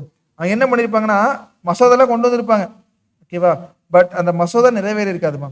ஏன்னா நம்ம ஆல்ரெடி பார்த்தோம்லமா ஒரு கான்ஸ்டியூஷனல் அமெண்ட்மெண்ட் பில் சட்ட திருத்த மசோதா கொண்டு வந்தா ஒரு ஹவுஸ் மட்டும் பாஸ் பண்ணா போதுமா, 2 ஹவுஸ் பாஸ் பண்ணணுமா?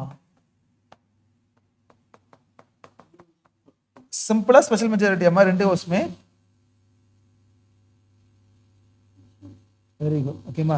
இப்போ என்ன ஆகுதுன்னா இதுல கொண்டு வந்தாங்களம்மா ராஜீவ்காந்தி சார் கொண்டு வந்ததை லோக்சபால அக்செப்ட் பண்ணிட்டாங்க. ஆனா ராஜ்சபால அது என்ன பண்ணிட்டாங்க, ரிஜெக்ட் பண்ணிட்டாங்க. அப்ப அது ஆக்டா மாறுமா மாறாதாமா? மாறாது. ஓகேமா.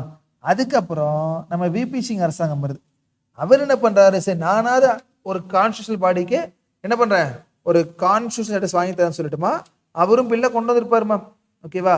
பட் அது என்ன ஆச்சுன்னா லோக்சபா இன்ட்ரடியூஸ் பண்ணிருப்பாரு. ஸோ லோக்சபா இன்ட்ரடியூஸ் பண்ணி லோக்சபால பாஸே நிறைவேறலாம்னு சொல்றப்போ கவர்மெண்ட் கேன்சல் ஆயிருமா, அரசாங்கம் என்ன ஆயிரும், ராஜினாமா பண்ணிடுவான்.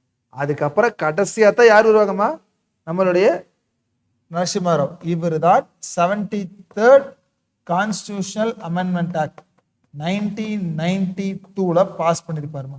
லோக்சபாலையும் பாஸ் ஆயிருக்கும், எல்லாம் பாஸ் ஆயிருக்கும், ராஜ்சபாலையும் பாஸ் ஆயிருக்கும். அப்படி பாஸ் ஆயிட்டுமா, அத முதல்ல எப்ப பஞ்சாயத் அப்படின்னு சட்டம் அமலுக்கு வந்துச்சு அப்படின்னு சொல்லி கேட்பாங்க. ரொம்ப முக்கியமான நாள்மா, ஏப்ரல் 24, 1993ல இருந்தான் இந்த பஞ்சாயத் அப்படிங்கிற சட்டம் அமலுக்கு வந்துச்சு. Means 73rd amendment act. அதனாலதாமா வருஷம் ஏப்ரல் 24 இருக்கலாமா, அதை நம்ம என்ன நாளா கொண்டு வருவோம், பஞ்சாயத் டே அப்படின்னு சொல்லுவாங்கம்மா.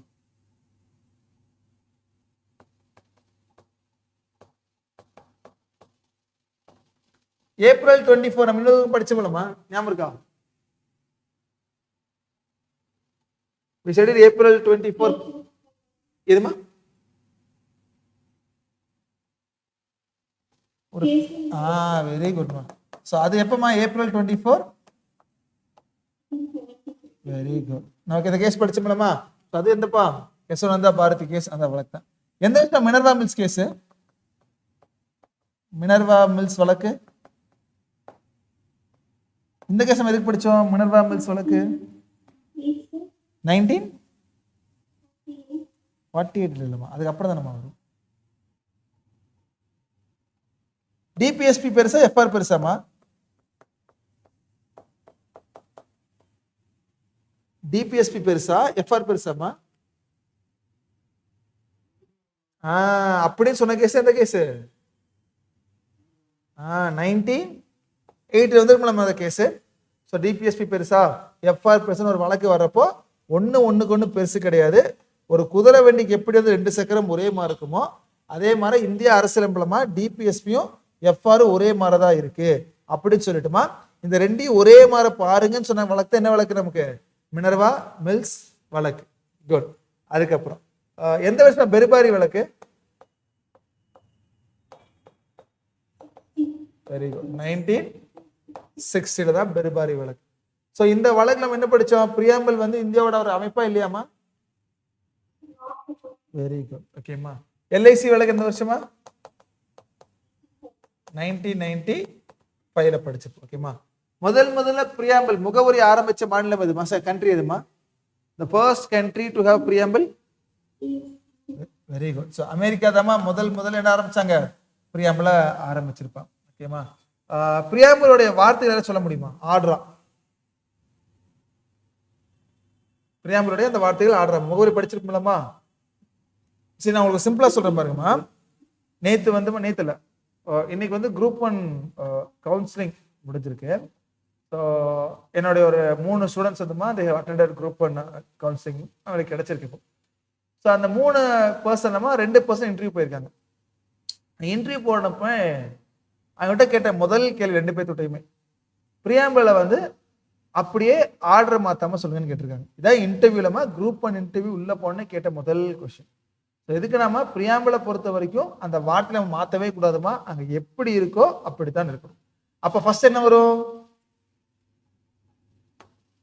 பிரியாம்பிளமா we the people of India,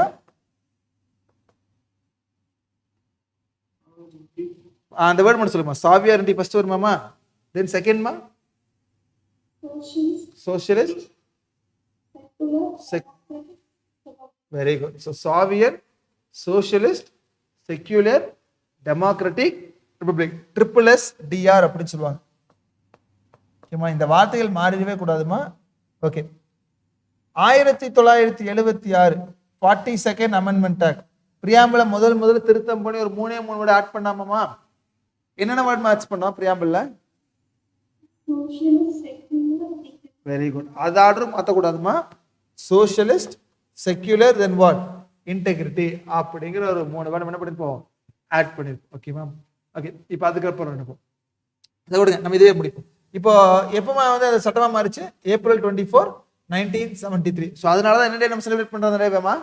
panchayat நாள் ஆர் பஞ்சாயத் டே அப்படின்னு சொல்லுவோம். ஓகேமா, இது வந்துமா எப்படி வந்து அந்த சட்டம் உருவான்னு சொல்லக்கூடிய எவல்யூஷன் மட்டும்தான். So any doubt so pharma? Doubt இருக்கா இது வரைக்கும்? ஓகே, இப்போ போடுங்கம்மா. 73rd Amendment Act. இந்த சட்டம் என்ன சொல்லி கிளியரா பார்க்கலாம்.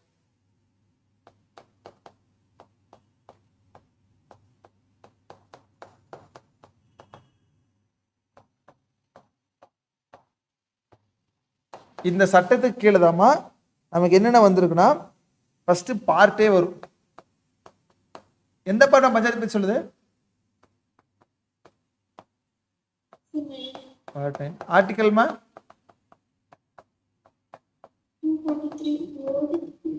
243 இருந்து 243 ஓ வரைக்கும். குட். ஷெட்யூல் வந்து 11, 29 சப்ஜெக்ட். ஓகேமா, இதெல்லாம் ரொம்ப சிம்பிளஸ்டான திங்மா. இந்த சட்டம் என்னென்ன விஷயங்கள்ல சொல்றது மட்டும் பாருங்க. ஃபர்ஸ்ட் சாலியன் ஃபீச்சர்ஸ் அப்படி சொல்லப்படுமா, சிறப்பு அம்சங்கள். இந்த சட்டம் சொல்லக்கூடிய சாலியன் ஃபீச்சர்ஸ் ஃபர்ஸ்ட் ஒன்னா போட்டு வாங்கம்மா. இந்த சட்டம் முதல்ல என்ன சொன்னா, எல்லா ஏரியாலையும் என்ன இருக்கணும், ஃபர்ஸ்ட் கிராம சபா இருக்கணும் அப்படின்னு சொல்லியிருப்பாங்க. என்ன சபாமா? கிராம சபா. இது கேள்விப்பட்டிருக்கீங்களா? அட்டன் பண்ணிக்கலாமா கிராம சபா? Have anyone attended கிராம சபா so far? இது எப்படி ரொம்ப சிம்பிளா ஒர்க் ஆகும். ஓகேவா, எந்தெந்த நாளுமா ஃபர்ஸ்ட் கிராம சபா நடக்குது? ஒரு 4 நாள் நடக்குமா இந்தியாவில். தமிழ்நாட்டில் மட்டும் 6 நாள், மிச்ச எல்லா ஸ்டேட்ஸ்லையும் அந்த 4 நாள் அந்த கிராம சபை மீட்டிங் நடக்கணும். அப்படின்னா ஒண்ணுமே இல்லைமா, ஒரு கவர்மெண்ட் ஸ்டாஃப்ஸோ இல்லை ஒரு கவர்மெண்டோடைய ஒரு பர்சன், பஞ்சாயத்து பிரசிடென்ட்டோ யாரோ ஒருத்தர் வந்து அந்த கிராமத்தில் இருக்கக்கூடிய அந்த ஓட்டு போற நபர்கள் எல்லாமே கூப்பிட்டு அவங்களோட நிறைகள் குறைகளை கேட்டு அதை விசாரிச்சு அதை ரெடி பண்ணி தர்றதாமா நம்ம கிராம சபைன்னு சொல்லுவாங்க. இது எப்ப நாம முதல்ல ஜனவரி 26, தென் மே 1, தென் அக்டோபர் 2. தென் வேற என்ன வரும்? நேஷனல் ஹாலிடேவே இருக்கும் அன்னைக்கு. என்ன நாளா இருக்கலாம்? Very good, August 15. இது இந்தியா ஃபுல்லா நடத்துறாங்கம்மா. இந்த நாள் கண்டிப்பா நடத்தும். தமிழ்நாட்டில் மட்டுமா இது போக ஒரு 2 எக்ஸ்ட்ரா டே பண்றாங்கம்மா. இனி எஸ்மா, தமிழ்நாட்டில் மட்டும் மிச்சம் 2 நாள் எந்த எக்ஸ்ட்ரா இருக்கலாம் சொல்லிட்டு கிராம சபால?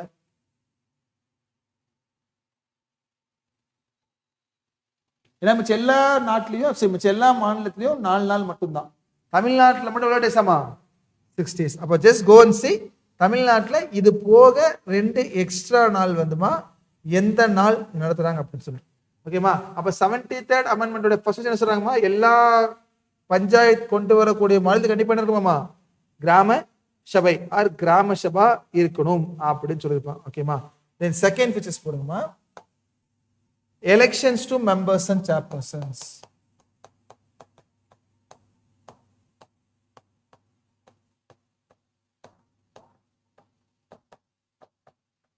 பஞ்சாயத்தை பொறுத்த வரைக்கும் மெம்பர்ஸ் எல்லாமே கண்டிப்பா என்ன எலெக்ஷன் தான் இருக்கும்?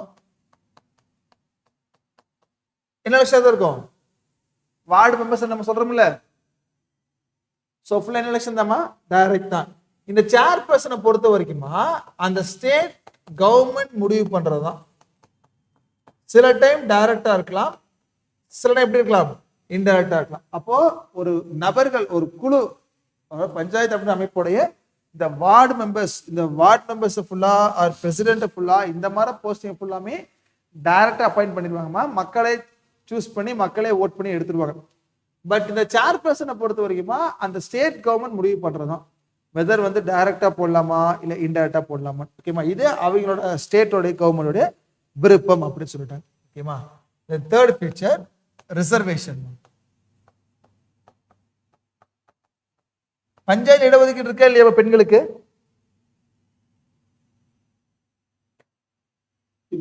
ஓகேம்மா. எஸ்சி எஸ்டிக்கு இருக்கா இல்லையாம்மா? Very good. ஓகேம்மா. எப்படின்னாமா பஞ்சாயத்தை பொறுத்த வரைக்கும் எஸ்சி எஸ்டிக்கு தர் இஸ் ரிசர்வேஷன். அது போகமா 1/3 of the seat should be for women அப்படின்னு சொல்லியிருப்பாங்க. அதாவது எஸ்சி எஸ்டி தனியா கொடுத்துருங்க. அது போக பெண்களுக்கு மட்டும் எவ்வளவு % இடஒதுக்கீடு இருக்கணும் உள்ளாட்சியிலமா? 1/3 இருக்கணும் அப்படின்னு சொல்லியிருப்பாங்க. ஆனா இத சட்டம் சொல்றது 1/3. ஆனா இன்னைக்கு தமிழ்நாட்டில் உள்ளாட்சியில் எவ்வளவுமா மொத்தமா உமனை கொடுத்துருக்காங்க? தமிழ்நாட்டிலமா தமிழ்நாட்டில் 50 கொடுத்துட்டாங்களம்மா. இப்போ தமிழ்நாட்டில் இன்னைக்கும் லோக்கல் பாடியில் 50% யாருக்கு தாம்மா சீட்ஸ்? விமன்ஸுக்கு தாம்மா. 2014 ஜெயலலிதா மேம் இருந்தாங்களம்மா. ஸோ அந்த கால சட்டம் கொண்டு வந்திருப்பாங்க. ஓகேம்மா. ஆனா என்னன்னாமா if I'm not wrong Tamil Nadu வந்து 17வது மாநிலமா தான் அதை கொண்டு வந்தாங்க. அப்ப எதுமா முதல் மாநிலமா இருக்கும்? உள்ளாட்சியில பெண்களுக்கு 50% இடஒதுக்கீடு கொடுத்த மாநிலமா? நம்ம எதிர்பார்க்காத ஒரு மாநிலமா இருக்கும். Any guess?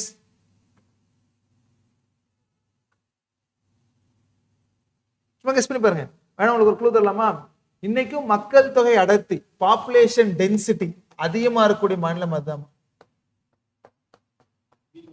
Very good. So Bihar இருக்கலாமா? So Bihar is the first state to have how many percent reservation அம்மா? 50% reservation for women's in local bodies. ஓகேமா. அதே மாதிரி எந்த மாநிலமா முதல்ல இந்த மதுக்கு முற்றிலுமாக தடை கொண்டு வந்தது? Total prohibition of liquor.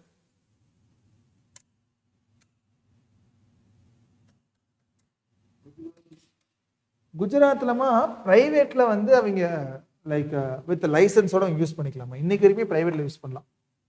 Government எடுத்து வைக்க கூடாதே தவிர பிரைவேட் இருக்கு. பட் இதுல வந்து கம்ப்ளீட்லி எல்லாமே பேண்டு. அதுவும் எந்த மாநிலம்னாமா? பீகார் தாமா. ஸோ முதல்ல டோட்டல் 2016 கொண்டு வந்திருப்பாங்க. ஓகேமா. இப்போ என்னன்னாமா முதல்ல 50% இடஒதுக்கீடு பெண்களுக்கு கொடுத்த மாநிலம் எதனாலும் பீகார் தான். முதல்ல முற்றிலுமா கம்ப்ளீட் ப்ரொஹிபிஷன் ஆஃப் லிக்கர் கொண்டு வந்து யாருதாமா? பீகார் தான். பட் ஓகே, அது நமக்கு வேண்டாம். பட் என்னன்னா இந்த சட்டம் சொல்றது எவ்வளவு தேடுமா? 1/3 தான். ஓகே. பட் தமிழ்நாடு அரசு எவ்வளவு கொடுத்துருக்காங்க? 50% கொடுத்துருக்காங்க. ஓகேமா. அப்ப முதல் ஃபியூச்சர் என்ன சொல்றாங்கம்மா? கிராம சபா இருக்கணும். செகண்ட் சொல்றாங்கம்மா இந்த மெம்பர்ஸ்க்கான எலெக்ஷன் வந்து டைரக்டா இருக்கலாம். பட் தலைவருக்கான எலெக்ஷன் இன்டைரக்டா இருக்கலாம், டைரக்டா இருக்கலாம் இருப்பாங்க. அது போக எஸ்சி என்ன பண்ணணும்? இடஒதுக்கீடு கொடுக்கணும். அவனோட மக்கள் தொகைக்கு ஏற்ற மாதிரிமா கொடுக்க சொல்லியிருப்பாங்க. அது போக 1/3 ஆஃப் த சீட் யாருக்கு கொடுத்துடணுமா? ரிசர்வ் பண்ணிடணும். பெண்களுக்கு ரிசர்வ் பண்ணிடணும் அப்படின்னு சொல்லுவாங்க. ஓகேமா. தென் அடுத்தது மூணாவது, that means your fourth features, duration of panchayat. பொதுவா எவ்வளவு காலமா பஞ்சாயத்து அப்படின்னு அமைப்பு இருக்கணும்? நார்மல் டைம்ல இது எவ்வளவு இயர்ஸ் தாமா? 5 years தாமா. 5 வருஷத்துக்கு டேர்ம் இருக்கலாம் அப்படின்னு சொல்லுவாங்க.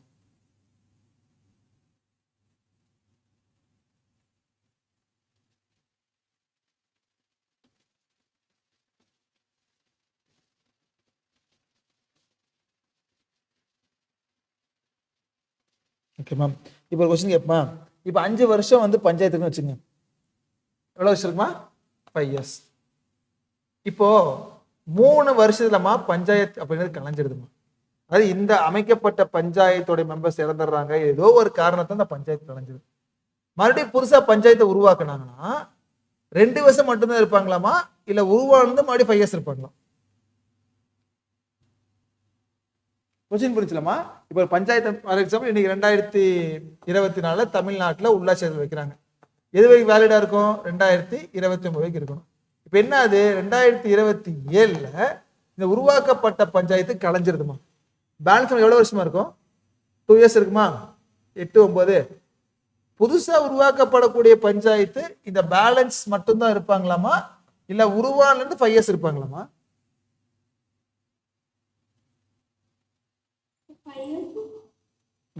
நார்மலா அப்படித்தான் இருக்கணுமா? But very good. இந்த சட்டம் என்ன சொல்லுதுனாமா அந்த பேலன்ஸ் இருக்கக்கூடிய 2 years மட்டும்தான் அவங்க இருக்க முடியும். ஓகே, அதே மாதிரி ஒரு பஞ்சாயத்து கலையிறது வந்து 6 மாசம் தான் மினிமம் டைம் இருக்கு. அதாவது 4 வருஷம் 6 மாசம் முடிஞ்சிருச்சு. பேலன்ஸ் எவ்வளவு மந்த் மட்டும் தான் இருக்கு? 6 months மட்டும் தான் இருக்கு. 6 மாசத்துக்கு காலத்துக்கு 6 மாச காலத்துக்கு கம்மியாக தான் டைம் இருக்குன்னு சொன்னாமா அந்த இடத்துல நியூ பஞ்சாயத்து தேவை கிடையாது. 5 வருஷம் கணக்கு வச்சுமா முடிச்சதுக்கு அப்புறம் அடுத்த வருஷம் தான் எடுப்பாங்க. ஏன்னா இன்னும் எவ்வளவு மாசம் மட்டும் தான் நமக்கு பேலன்ஸ் இருக்கு? 6 months மட்டும் தான் இருக்கு. இது ரொம்ப கன்ஃபியூஸ் பண்ண வேண்டாம். இப்போ வந்து 4.5 வருஷம் முடிஞ்சிருச்சு, இன்னும் 6 மாசம் மட்டும்தான் பேலன்ஸ் இருக்கு.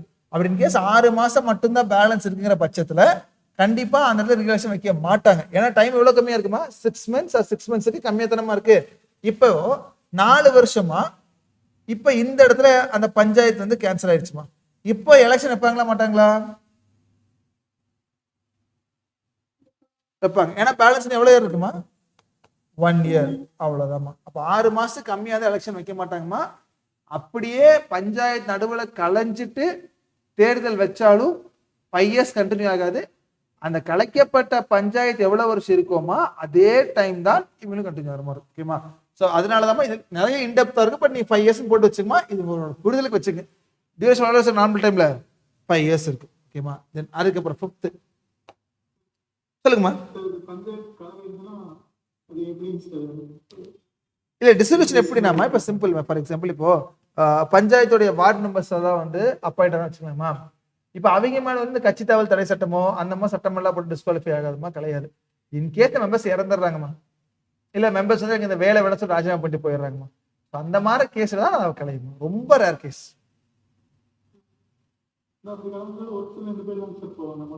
அதான் சொல்றேன் அதான் சொல்றேன், எல்லாரும் ஒட்டு மொத்தமா போறதை நான் சொல்றேன்.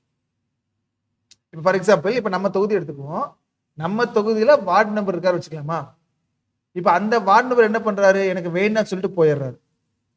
ஓகே, அப்ப அந்த ஒரு பர்டிகுலர் வார்டு நம்பர் மட்டும் இருக்காங்களா, அங்க மட்டும் அடுத்த நம்பரை செலக்ட் பண்ணுவாங்க. இது வந்து நீங்க எப்படி எப்படின்னா தமிழ்நாடு பஞ்சாயத்து ஃபுல்லா கலெக்ட் கேட்டா கிடையாதுமா. எந்தெந்த தொகுதியில வந்து எந்தெந்த பஞ்சாயத்துல வந்து களையப்படுதோமா அதுலதான் மேக்சிமம் வைக்கிற மாதிரி இருக்கும். ஒட்டு மொத்தமா பஞ்சாயத்து கலருக்கான வாய்ப்புகள் இருக்குது.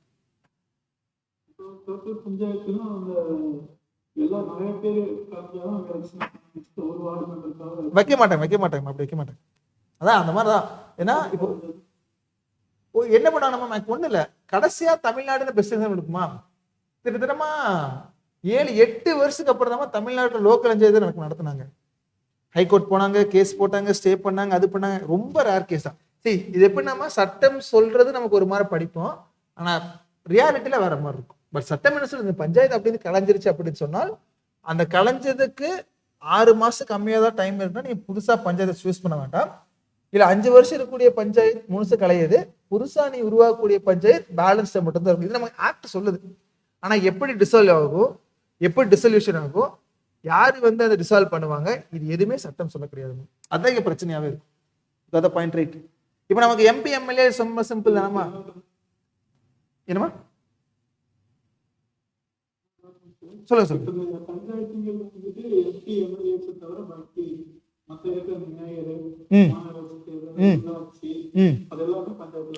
அது வந்து நம்ம பின்னாடி போயிடும், முனிசிபாலிட்டிஸ்ல வருமா.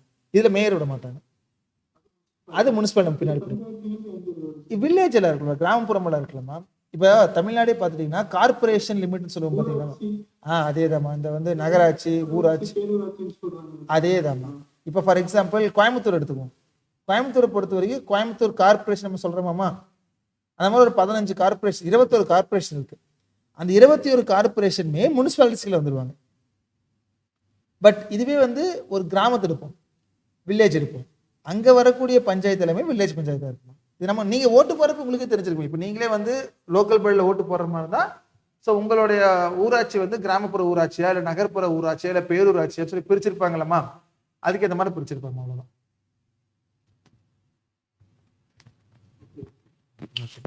இப்போ நவ் புட் நெக்ஸ்ட். சொல்லுங்க சொல்லுங்க சொல்லுங்க சொல்லுங்க. அதெல்லாம் முனிசிபாலிட்டிக்கு வந்துடும், பஞ்சாயத்து எலெக்ஷன்ஸ். அவ்வளவுதான். இது எப்படி நாம ஏரியாக்கு ஏற்ற மாதிரி பிரிஞ்சிருப்பாங்கம்மா. ஃபார் எக்ஸாம்பிள் இப்போ சிம்பிளா சொல்ல போனா டவுன் பஞ்சாயத்து கேள்விப்பட்டிருக்கீங்களா? டவுன் பஞ்சாயத்து அப்படின்னு சொல்லுவாங்க. இல்ல வில்லேஜ் பஞ்சாயத்து அப்படின்னு சொல்லுவாங்க, தென் முனிசிபாலிட்டி அப்படின்னு சொல்லுவாங்க, தென் முனிசிபல் கார்பரேஷன் அப்படின்னு சொல்லுவாங்க. இது எல்லாமேமா நம்ம பிரிக்கக்கூடிய அந்த பிரிப்பு தான். இப்ப என்ன கார்பரேஷன் அப்படின்னு சொல்லிட்டாமா அது நகராட்சி கீழே வரும். இந்த சிட்டி எல்லாம் இருக்கு பாத்தீங்களா, பொதுவாக ஒவ்வொரு டிஸ்ட்ரிக்ட்ல சிட்டி சைடு அப்படின்னு சொல்லுவாங்க. அந்த சிட்டி சைடு ஃபுல்லாவே கார்பரேஷன் அமௌண்ட் கீழே தான் இருக்கும். அப்ப என்னன்னா வரி கொஞ்சம் அதிகமா இருக்கும், டாக்ஸ் கொஞ்சம் அதிகமா இருக்கும், அதெல்லாம் கொஞ்சம் அதிகமா இருக்கும். ஏன்னா இங்க வந்து சிட்டி சைடில் வாழக்கூடிய காரணத்தால். இப்ப நம்ம வந்து சிட்டிக்கும் நமக்கு ஒரு 40 கிலோமீட்டர் தள்ளி இருக்கும். இப்ப நம்ம ஃபுல்லா விவசாயம் தான், ஃபுல்லா அக்ரிகல்ச்சர் இருக்குன்னு வச்சுக்கலாமா, எக்ஸாம்பிள் சொல்றேன். அப்ப அந்த மாதிரி ஏரியாவில் நம்ம கார்பரேஷன் லிமிட் கீழே வராதுமா, அதெல்லாம் பஞ்சாயத்து கீழே வந்துடும். இப்ப நீங்க போலீஸ் நம்ம எடுத்துக்குவோம். போலீஸ்ல வந்து கார்பரேஷன் கமிஷனர் அப்படின்னு சொல்லுவாங்க, தென் சூப்பரண்ட் ஆஃப் போலீஸ் எஸ்பி அப்படின்னு சொல்லுவாங்க. அந்த கார்பரேஷன் லிமிட்டுக்குள்ள இருக்கிறதுக்கு மட்டும்தான் கமிஷனோட பவர்ஸ் இருக்கு. கார்பரேஷன் மட்டும் தாண்டிட்டாங்கனாலே பவர்ஃபுல்லா யாருக்கு எஸ்பி கீழே தான் இருக்கும். அந்த ஏரியாக்கு ஏற்ற மாதிரி பிரிப்பாங்க. இப்ப நம்ம ஏரியா வந்து ஃபார் எக்ஸாம்பிள் இப்ப நான் எங்க ஏரியாவை சொல்ல பாத்தீங்களா, எங்களுக்கு வந்து கம்சனர் வில்லேஜ் பஞ்சாயத்து தான். ஓகேமா, அப்ப அந்த வில்லேஜ் பஞ்சாயத்து எல்லாமே பஞ்சாயத்து தேர்தலுக்கு மட்டும் தான் ஓட்டு போடுவாங்க. இவங்க வந்து முனிசிபாலிட்டிக்கோ முனிசிபல் ஓட்டு போட முடியாது. ஏன்னா இவங்க என்ன குரூப்புக்கு வந்துருவாங்க, அந்த வில்லேஜ் பஞ்சாயத்து மட்டும்தான்.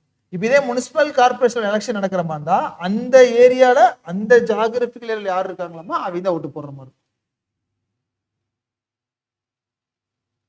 நீங்களே வச்சு இப்ப நீங்க கம்சனர் வில்லேஜ் பஞ்சாயத்துல முனிசிபல் இல்ல முனிசிபல் கார்பரேஷன் உங்க ஏரியா, அப்போ டவுன் பஞ்சாயத்தா இருக்கும். அதான் ஒவ்வொரு ஏரியாக்கு ஏற்ற மாதிரி பிரியுமா இது. ஓகேமா, குட். அதே மாதிரி இப்போ ஒரு லோக்கல் பாடி எலெக்ஷன்லமா கண்டெஸ்ட் பண்ற மாதிரி what is the age qualification நினைக்கிறீங்கம்மா, பஞ்சாயத்துலயோ முனிசிபாலிட்டிலயோ?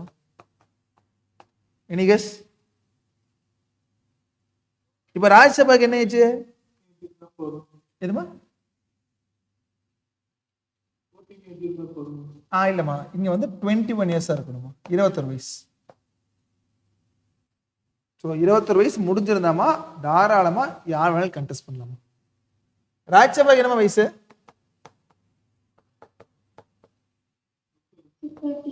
30 முடிஞ்சிடும். லோக்சபாக்குமா 25. அசம்பிளிக்குமா எம்எல்ஏ ஆகணுமா? சிம்பிள் தானம்மா, இங்க லோக்சபா நீங்க அசம்பிளி கணக்கு அவ்வளவுதான். அப்ப இங்க என்னதான் 25. இதே எம்எல்சி ஆகிற மாதிரி இருந்தாமா கவுன்சில் ஆகிற மாதிரி இருந்தா 30 அவ்வளவுதான். ஸோ அதனால பஞ்சாயத்து முனிசிபாலிட்டிஸ் எவ்வளவு இருந்தா போதும், 21 இயர்ஸ் இருந்தா போதும். இதான் 5th. ஓகேமா. ஸோ ஃபர்ஸ்ட் வந்து கிராம சபா போட்டிருப்பீங்க, நெக்ஸ்ட் வந்து எலெக்ஷன்மா, தேர்ட் வந்து ரிசர்வேஷன்மா, then what is your 4th duration of panchayat எவ்வளவு வருஷம், 5 years. Then what is age qualification ma? 21 years. Okay ma. Then put ma 6th State Election Commission, மாநில தேர்தல் ஆணையம். ஆர்டிகல் 243 ஆர்டிகல் 243 இருக்குல்லமா, அதுல ஒரு ப்ரொவிஷன்ல தான்மா நமக்கு இந்த ஸ்டேட் எலெக்ஷன் கமிஷனை பத்தி கொடுத்துருப்பாங்க. Article 243K இருக்குல்லமா, that speaks about what? State Election Commission. ஓகேமா. அப்போ இப்போ எலெக்ஷன் கமிஷனையே ரெண்டா பிரிப்பாங்க. ஒன்னு சீஃப் எலெக்ஷன் கமிஷன்மா, நெக்ஸ்ட் ஸ்டேட் எலெக்ஷன் கமிஷன். அது சென்ட்ரல் ஹெட் இருப்பாங்களா. இப்போ இந்த எலெக்ஷன் யாராவது தேர்தல் வைப்பாங்க, நம்ம பார்த்தோம்ல, president, vice president, very good, MPs, MLAs, இதெல்லாம் தான் யாரு பண்ணுவாங்கம்மா, சீஃப் எலெக்ஷன் கமிஷன்ஸ். அப்போ இந்த ஸ்டேட் எலெக்ஷன் என்ன பண்ணுவாங்க, ரெண்டு பேருக்கு எலெக்ஷன் கண்டெஸ்ட் பண்ணுவாங்களா. யார் யாரா இருக்கும், பஞ்சாயத்துக்கும் முனிசிபாலிட்டிஸ்க்கும்.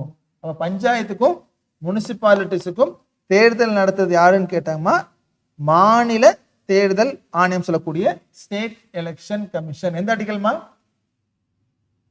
Article 243ல K. ஓகேமா. இப்போ இந்த ஸ்டேட் எலெக்ஷன் கமிஷன்ல ஸ்டேட் எலெக்ஷன் கமிஷனர் அப்படின்னு இருப்பாருமா. ஒவ்வொரு ஸ்டேட்டுக்கும் ஒவ்வொரு எலெக்ஷன் கமிஷனர் இருப்பார். இந்த ஸ்டேட் எலெக்ஷன் கமிஷனர் கூடிய மாநில தேர்தல் ஆணையரை யார் அப்பாயிண்ட் பண்ணுவாங்கன்னா, கவர்னர் தான் அப்பாயிண்ட் பண்ணுவாரு. Who appoints the state election commissioner ma?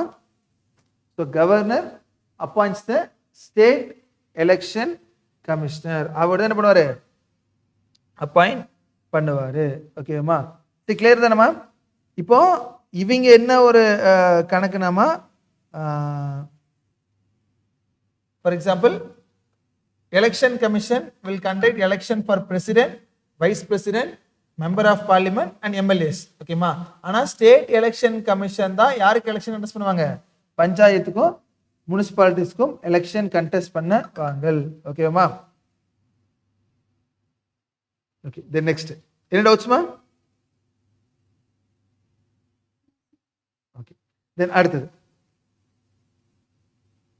8th எப்படி வந்துமா சென்ட்ரல் கவர்மெண்ட்ல நிதி ஆணையம் சொல்லக்கூடிய பினான்ஸ் கமிஷன் இருக்கோ அதே மாதிரி ஸ்டேட் பினான்ஸ் கமிஷன் அப்படின்னு சொல்லிட்டுமா மாநில நிதி ஆணையம். நம்ம இதெல்லாம் பின்னாடி படிப்போமா, கான்ஸ்டிடியூஷன் போட்டு வச்சுக்கணும்.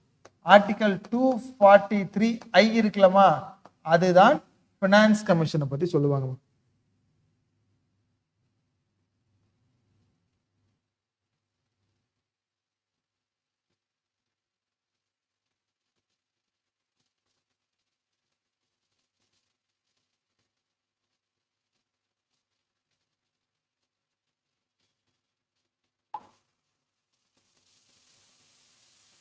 ஓகேமா? State finance commission. அப்ப ஸ்டேட் எலெக்ஷன் கமிஷன் ஆர்டிகல்மா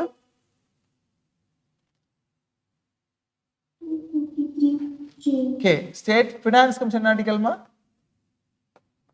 243. இதெல்லாம் நம்ம உங்களுக்கு கேள்வியா வரும். ஓகேமா? ஃபார் எக்ஸாம்பிள் இப்போ நீங்க குரூப் 4 எழுத போறீங்கன்னா இதான் மேக்ஸிமம் क्वेश्चन கேட்பாங்க. 243K என்ன சொல்லுது, 243I என்ன சொல்லுது. அதே மாதிரி இந்த ஸ்டேட் எலெக்ஷன் கமிஷனர் இருக்காருல்ல, இவரை அப்பாயிண்ட் பண்றது யாரு? ஓகேமா? ஸோ இதெல்லாம் வந்து நீங்க எழுதுலாமே கொஞ்சம் கிளியரா நோட்ஸ் பண்ண எழுதி வச்சுக்கோங்க. சரி, இது எல்லாமே இந்த நோட்ஸ் இப்போ நீங்க எடுக்கிறது மட்டும் போதுமான்னு கேட்டா பத்தாதுமா. இது வந்து உங்களுக்கு ஒரு அவுட்லைன். ஓகேமா? ஏன்னா இப்போ நம்ம கிளாஸ் எடுக்கிறப்ப கம்ப்ளீட்டா உங்களுக்கு டம்ப் பண்ணனால் உங்களால வந்து அண்டர்ஸ்டாண்ட் பண்ணுறது கஷ்டமா இருக்கும். அப்போ இப்போ நீங்க அவுட்லைன் ஃபுல்லா பார்த்து வச்சுட்டீங்கன்னா இப்போ அதுக்கப்புறம் உங்க ஸ்கூல் புக்ஸ் எடுத்து படிக்கிறப்ப உங்களுக்கு கொஞ்சம் கூட ஈஸியா இருக்கும். ஓகேவா? இப்போ இந்த பினான்ஸ் கமிஷன்னா ஒண்ணுமே இல்லைம்மா, ஸ்டேட் கவர்மெண்ட்ல இருந்து ஃபண்டை வாங்கி லோக்கல் கவர்மெண்ட்டுக்கு தரணும். அப்ப எவ்வளோ பர்சன்டேஜ் ஆஃப் ஃபண்டை வந்து ஸ்டேட் கவர்மெண்ட்ல இருந்து இந்த லோக்கல் கவர்மெண்ட்டுக்கு தரலாம் அப்படின்னு முடிவு பண்றதா யாருமா? இந்த ஸ்டேட் பினான்ஸ் கமிஷனா இருக்கும், மாநில நிதி ஆணையமா இருக்கும். ஓகேமா? இதெல்லாம் எதோட ஃபீச்சர்ஸ்மா? எந்த ஆக்டோட ஃபீச்சர்ஸ்மா?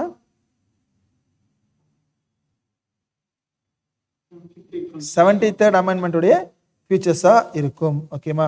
இப்போ அடுத்தது ஓகேமா, இது வரைக்கும் போட்டுமா. இது கீழே அடுத்த ஒரு முக்கியமான ஒரு ஆக்ட் போடுங்க, பிசா ஆக்ட் அப்படின்னு சொல்லுவாங்கம்மா. PESA, பிசா ஆக்ட் 1996 கொண்டு வந்திருப்பாங்க. ஓகேமா? இந்த ஆக்டோட ஃபுல் ஃபார்ம் போட்டுருங்க, பஞ்சாயத்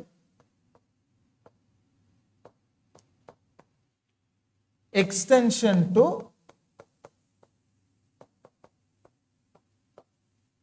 ஷெட்யூல்டு ஏரியாஸ் ஆக்ட் அப்படின்னு சொல்லுவாங்க.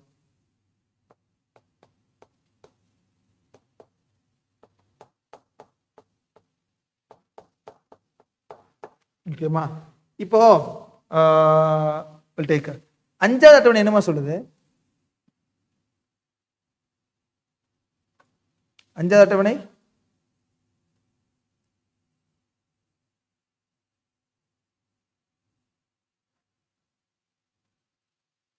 படிச்சோம்ல,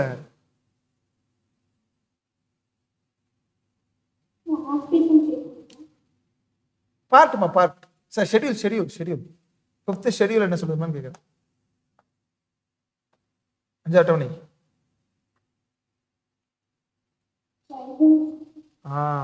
so administration regarding to scheduled areas and scheduled படிச்சோம்லமா.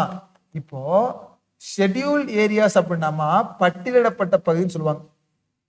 அந்த பகுதிக்கு பார்ட் 9 அப்ளிகபிள் இல்லை அப்படின்ட்டாங்கம்மா.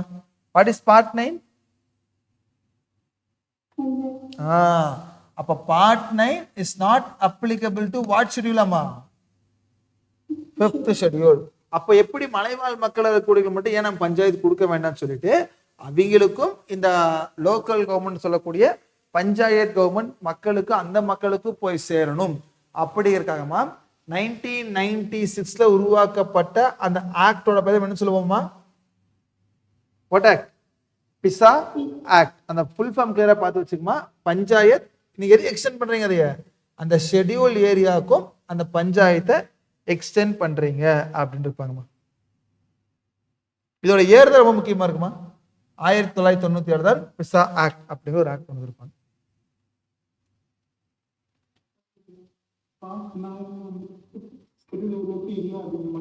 ஃபிஃப்த் ஷெட்யூல் ஏரியாவுக்கு வந்துமா பஞ்சாயத்து அப்படிங்கிற ப்ரொவிஷன் இருக்காதுன்னு சொல்லியிருப்பாங்க.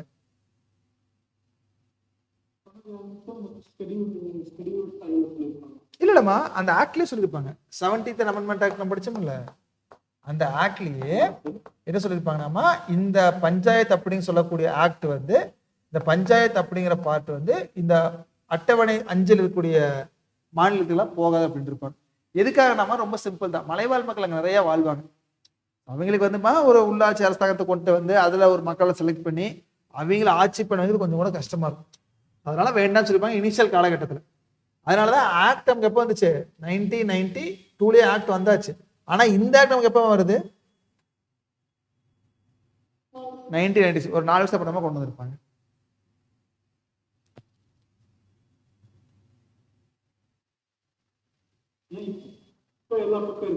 இப்ப மேக்ஸிமம் எல்லா பக்கம் வந்துருச்சுமா. அதாவது இல்லாத இடத்துக்கெல்லாம் கொண்டு வரதான் இந்த ஆக்டை நம்ம கொண்டு வந்தாங்க.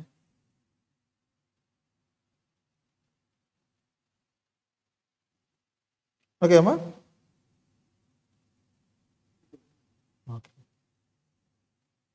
தென் நெக்ஸ்ட்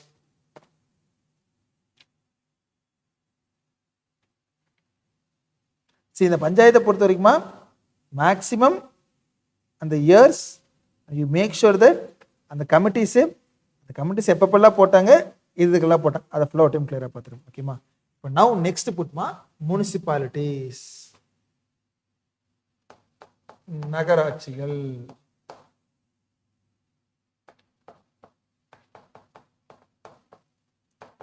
முனிசிபாலிட்டிஸ் ஓகேமா. இது நம்ம என்னன்னு சொல்லுவோம்னாமா அர்பன், நகர்ப்புறம் சொல்றோம்லமா, நகராட்சி பேரு நகரம் தானமா, அர்பன் லோக்கல் கவர்மெண்ட் அப்படின்னு சொல்லுவாங்க. Urban local government. ஓகேமா. இது ரொம்ப சிம்பிள் தானமா. எந்த அமெண்ட்மெண்டா இருக்கப்போ அது 73rd இது என்ன இருக்கும்? 74th amendment act of. இது எந்த வருஷம் தாமா? சேம் 1992 அதே வருஷம் தாமா. ஓகேவாமா. இது எந்த ஆர்டிகல் எந்த ஆர்டிகலா இருக்கப்போ? ஆர்டிகல் 243 ஓல் இருந்துமா. ஆர்டிகல் 243 இது வரைக்கும் போகும். இஸ் இட்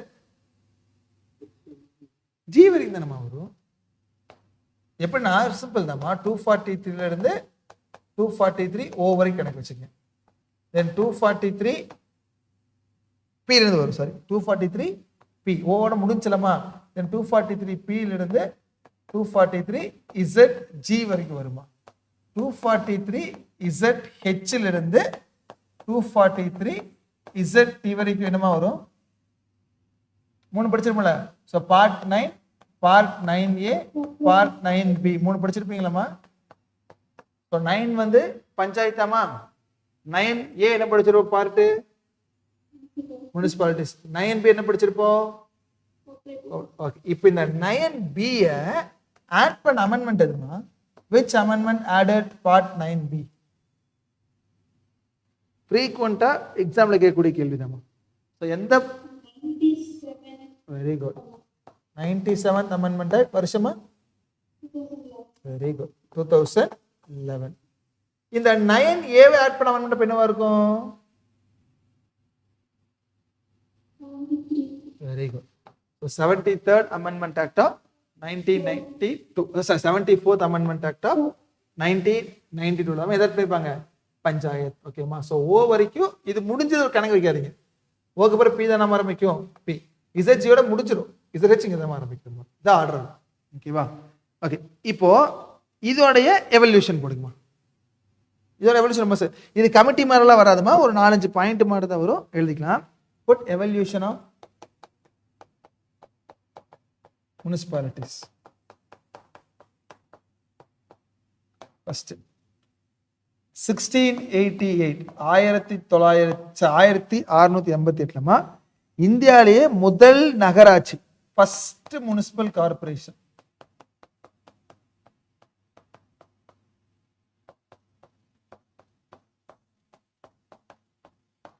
எங்க ஆரம்பிச்சிருப்பாங்கன்னா, நம்ம மெட்ராஸ் இருக்கலாமா, அந்த மெட்ராஸ் தான் ஆரம்பிச்சாங்க.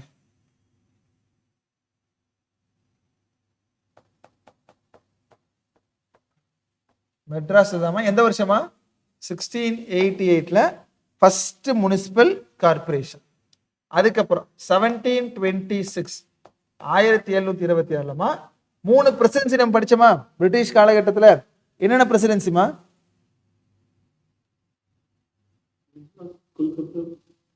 Very good. இப்ப மெட்ராஸ் வந்துருச்சாமா, அடுத்த 2 பிரசிடென்சி நமக்கு என்ன இருக்கும்? பாம்பேயும் கல்கட்டாமா அண்ட் கல்கட்டா. அப்ப எந்த பிரசிடென்சி, எந்த மாகாணத்துக்கு முதல்ல பஞ்சாயத்து, சாரி, இந்த முனிசிபாலிட்டி அமைப்பு வந்துச்சுன்னா எந்த மாநிலமா? ஸோ எந்த எந்த பிரசிடென்சிமா? மெட்ராஸ் தான் ஃபர்ஸ்ட் வந்துருக்கும். செகண்ட் தான் பாம்பேயும் கல்கட்டா வந்துருக்கும். ஓகேமா. தென் அதுக்கப்புறம் ரொம்ப ரொம்ப முக்கியம் தேர்டுமா, 1882 நமக்கு வந்து ஹிஸ்டரியில் படிப்பீங்கம்மா, லார்ட் ரிப்பன் ஒருத்தர் இருப்பாருமா, ரிப்பன் பிரபுன்னு ஒருத்தர் சொல்லுவாங்க. இவர் என்ன பண்றாரு, இந்த உள்ளாட்சி அமைப்பு லோக்கல் செல்ஃப் கவர்மெண்ட் அப்படிங்கிறதுக்கு ஒரு தீர்மானம் கொண்டு இருப்பார். அந்த தீர்மானத்தை தான் மகன கார்த்தா, இந்தியா அரசியலமைப்புடைய மகன கார்த்தாமா, மகாசாசனம் என்று சொல்வது. அவ்வளவுதாமா. இவர் கொண்டு வந்த ரெசல்யூஷன் தான் என்ன சொல்லுவோம்? மகன கார்த்தா ஆஃப் லோக்கல் செல்ஃப் கவர்மெண்ட் அப்படின்னு சொல்லுவாங்க. இந்த உள்ளாட்சி அமைப்பின் மகாசாசனம் யார் கொண்டு வந்த தீர்மானம்? யாருடைய தீர்மானம்? யாரோடதுமா?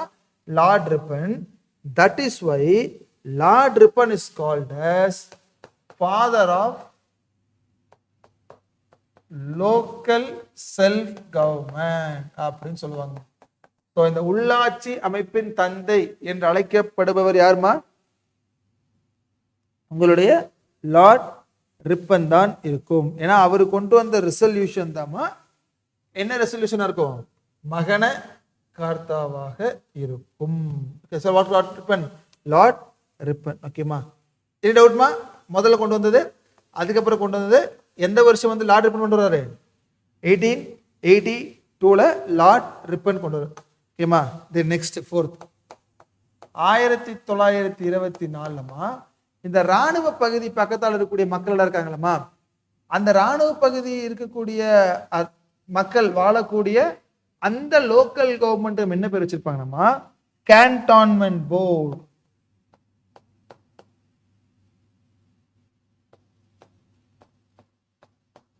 கேன்டான்மெண்ட் போர்டு அப்படின்னு சொல்லுவாங்க. ரொம்ப முக்கியமா.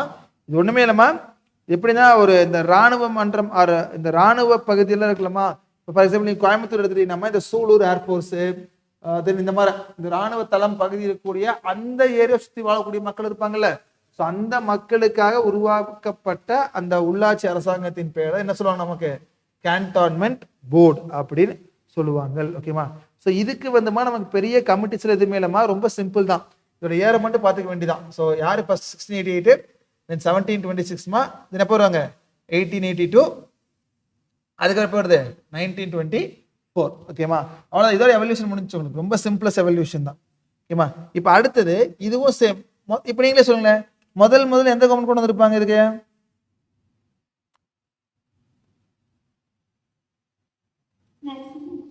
எந்த ஃபர்ஸ்ட் கொண்டு வந்து கேட்குறேம்மா? Very good. ஃபர்ஸ்ட் வந்து ராஜீவ் காந்தி கவர்மெண்ட் கொண்டு வருவாங்க. செகண்ட் எந்த கவர்மெண்ட் வந்திருக்கா? ஆப்வியஸா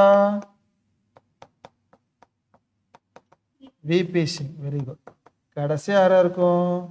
நம்மளுடைய நரசிம்மராவ். அதே ப்ரொசீஜர் தான். ஓகேவா. இப்போ இது எப்படி ஒர்க் ஆகுனா, நம்ம இதே கணக்கு தான். இப்போ இவர் பில்லை கொண்டு வந்திருப்பாரா? லோக்சபால பாஸ் ஆயிருக்குமா? எங்க பாஸ் ஆயிருக்காது? ராஜ்யசபால பாஸ் ஆயிருக்கும். இவர் பில்லு கொண்டு வருவாரா? எங்க பாஸ் ஆயிருக்கும்? லோக்சபால பாஸ் ஆயிருக்கும். பட் கவர்மெண்ட் என்ன போச்சு? கேன்சல் ஆயிடுச்சு. கடைசியா இவர் கொண்டு வந்ததாமா என்ன பில்லு? 74th Amendment Act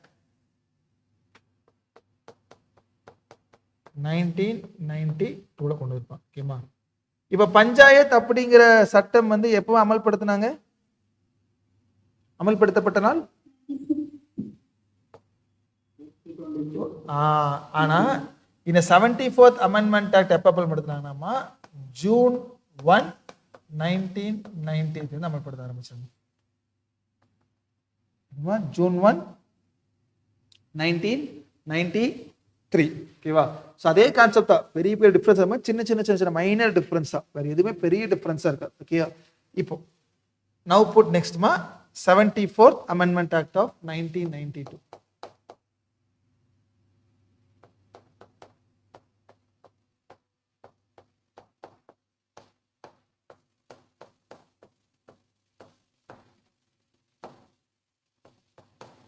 ஓகேவா? அதே விஷயம் இல்லாமல் இங்கே எழுதுவீங்க. ஓகேவா? ஸோ 243 இருந்து 243 ZG வரைக்கும் சொல்லியிருப்பாங்க. ஸோ 18 சப்ஜெக்ட்ஸ் மொத்தமாக இருக்கும். 12th schedule. ஸோ 12வது அட்டவணை 18 சப்ஜெக்ட்ஸ் வில் பி தேர். ஓகேவா? இப்போ இதில் ஒன்றே ஒன்று என்னன்னா அதே விஷயங்கள் தான் நீங்க வரும். பட் சின்ன சின்ன சின்ன சின்ன மாற்றங்கள் மட்டும் வரும். ஓகேமா? இப்போ இதோடைய சாலியன்ட் ஃபீச்சர்ஸ் போட்டுக்கங்க. இங்க நமக்கு கிராம சபா வருமா?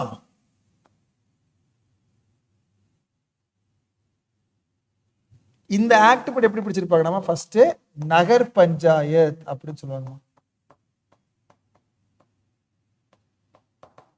நகர் பஞ்சாயத். செகண்ட் எப்படி பிடிச்சிருப்பாங்க? நம்ம முனிசிபல் கவுன்சில்.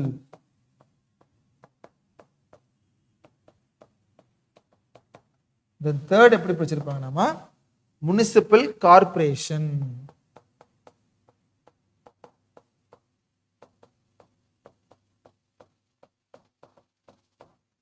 முனிசிபல் கார்பரேஷன் ஒண்ணுமே இல்லமா, இதை வந்து டிரான்சிஷனல் ஏரியா அப்படின்னு சொல்லுவாங்க. அப்படின்னா ஒண்ணுமே இல்லை, பஞ்சாயத்துல இருந்து முனிசிபாலிட்டிஸ்க்கு மாறுது பார்த்தீங்களாமா. அதாவது கிராமப்புறமா இருந்து அந்த நகர்ப்புறமா அந்த மாறக்கூடிய இடத்த தான் நம்ம என்ன சொல்லுவோம்? டிரான்சிஷனல் ஏரியாஸ் அப்படின்னு சொல்லுவாங்க. முனிசிபல் கவுன்சில் நாம ஃபார் ஸ்மால் அர்பன் ஏரியா.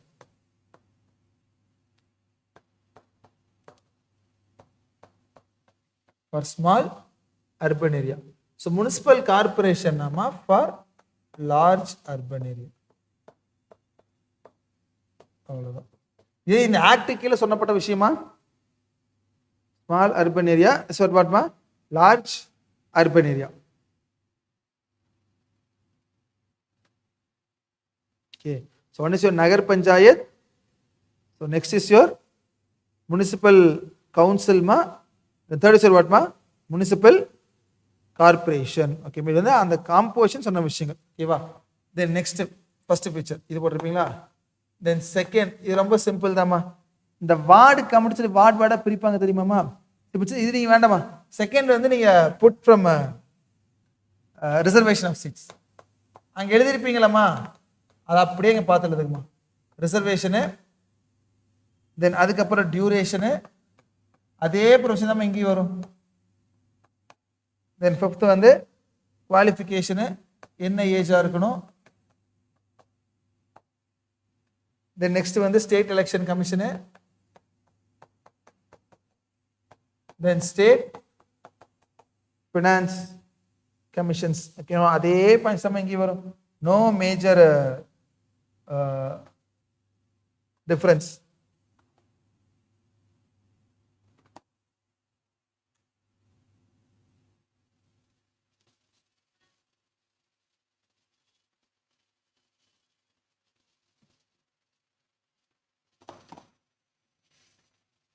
ஓகேம்மா?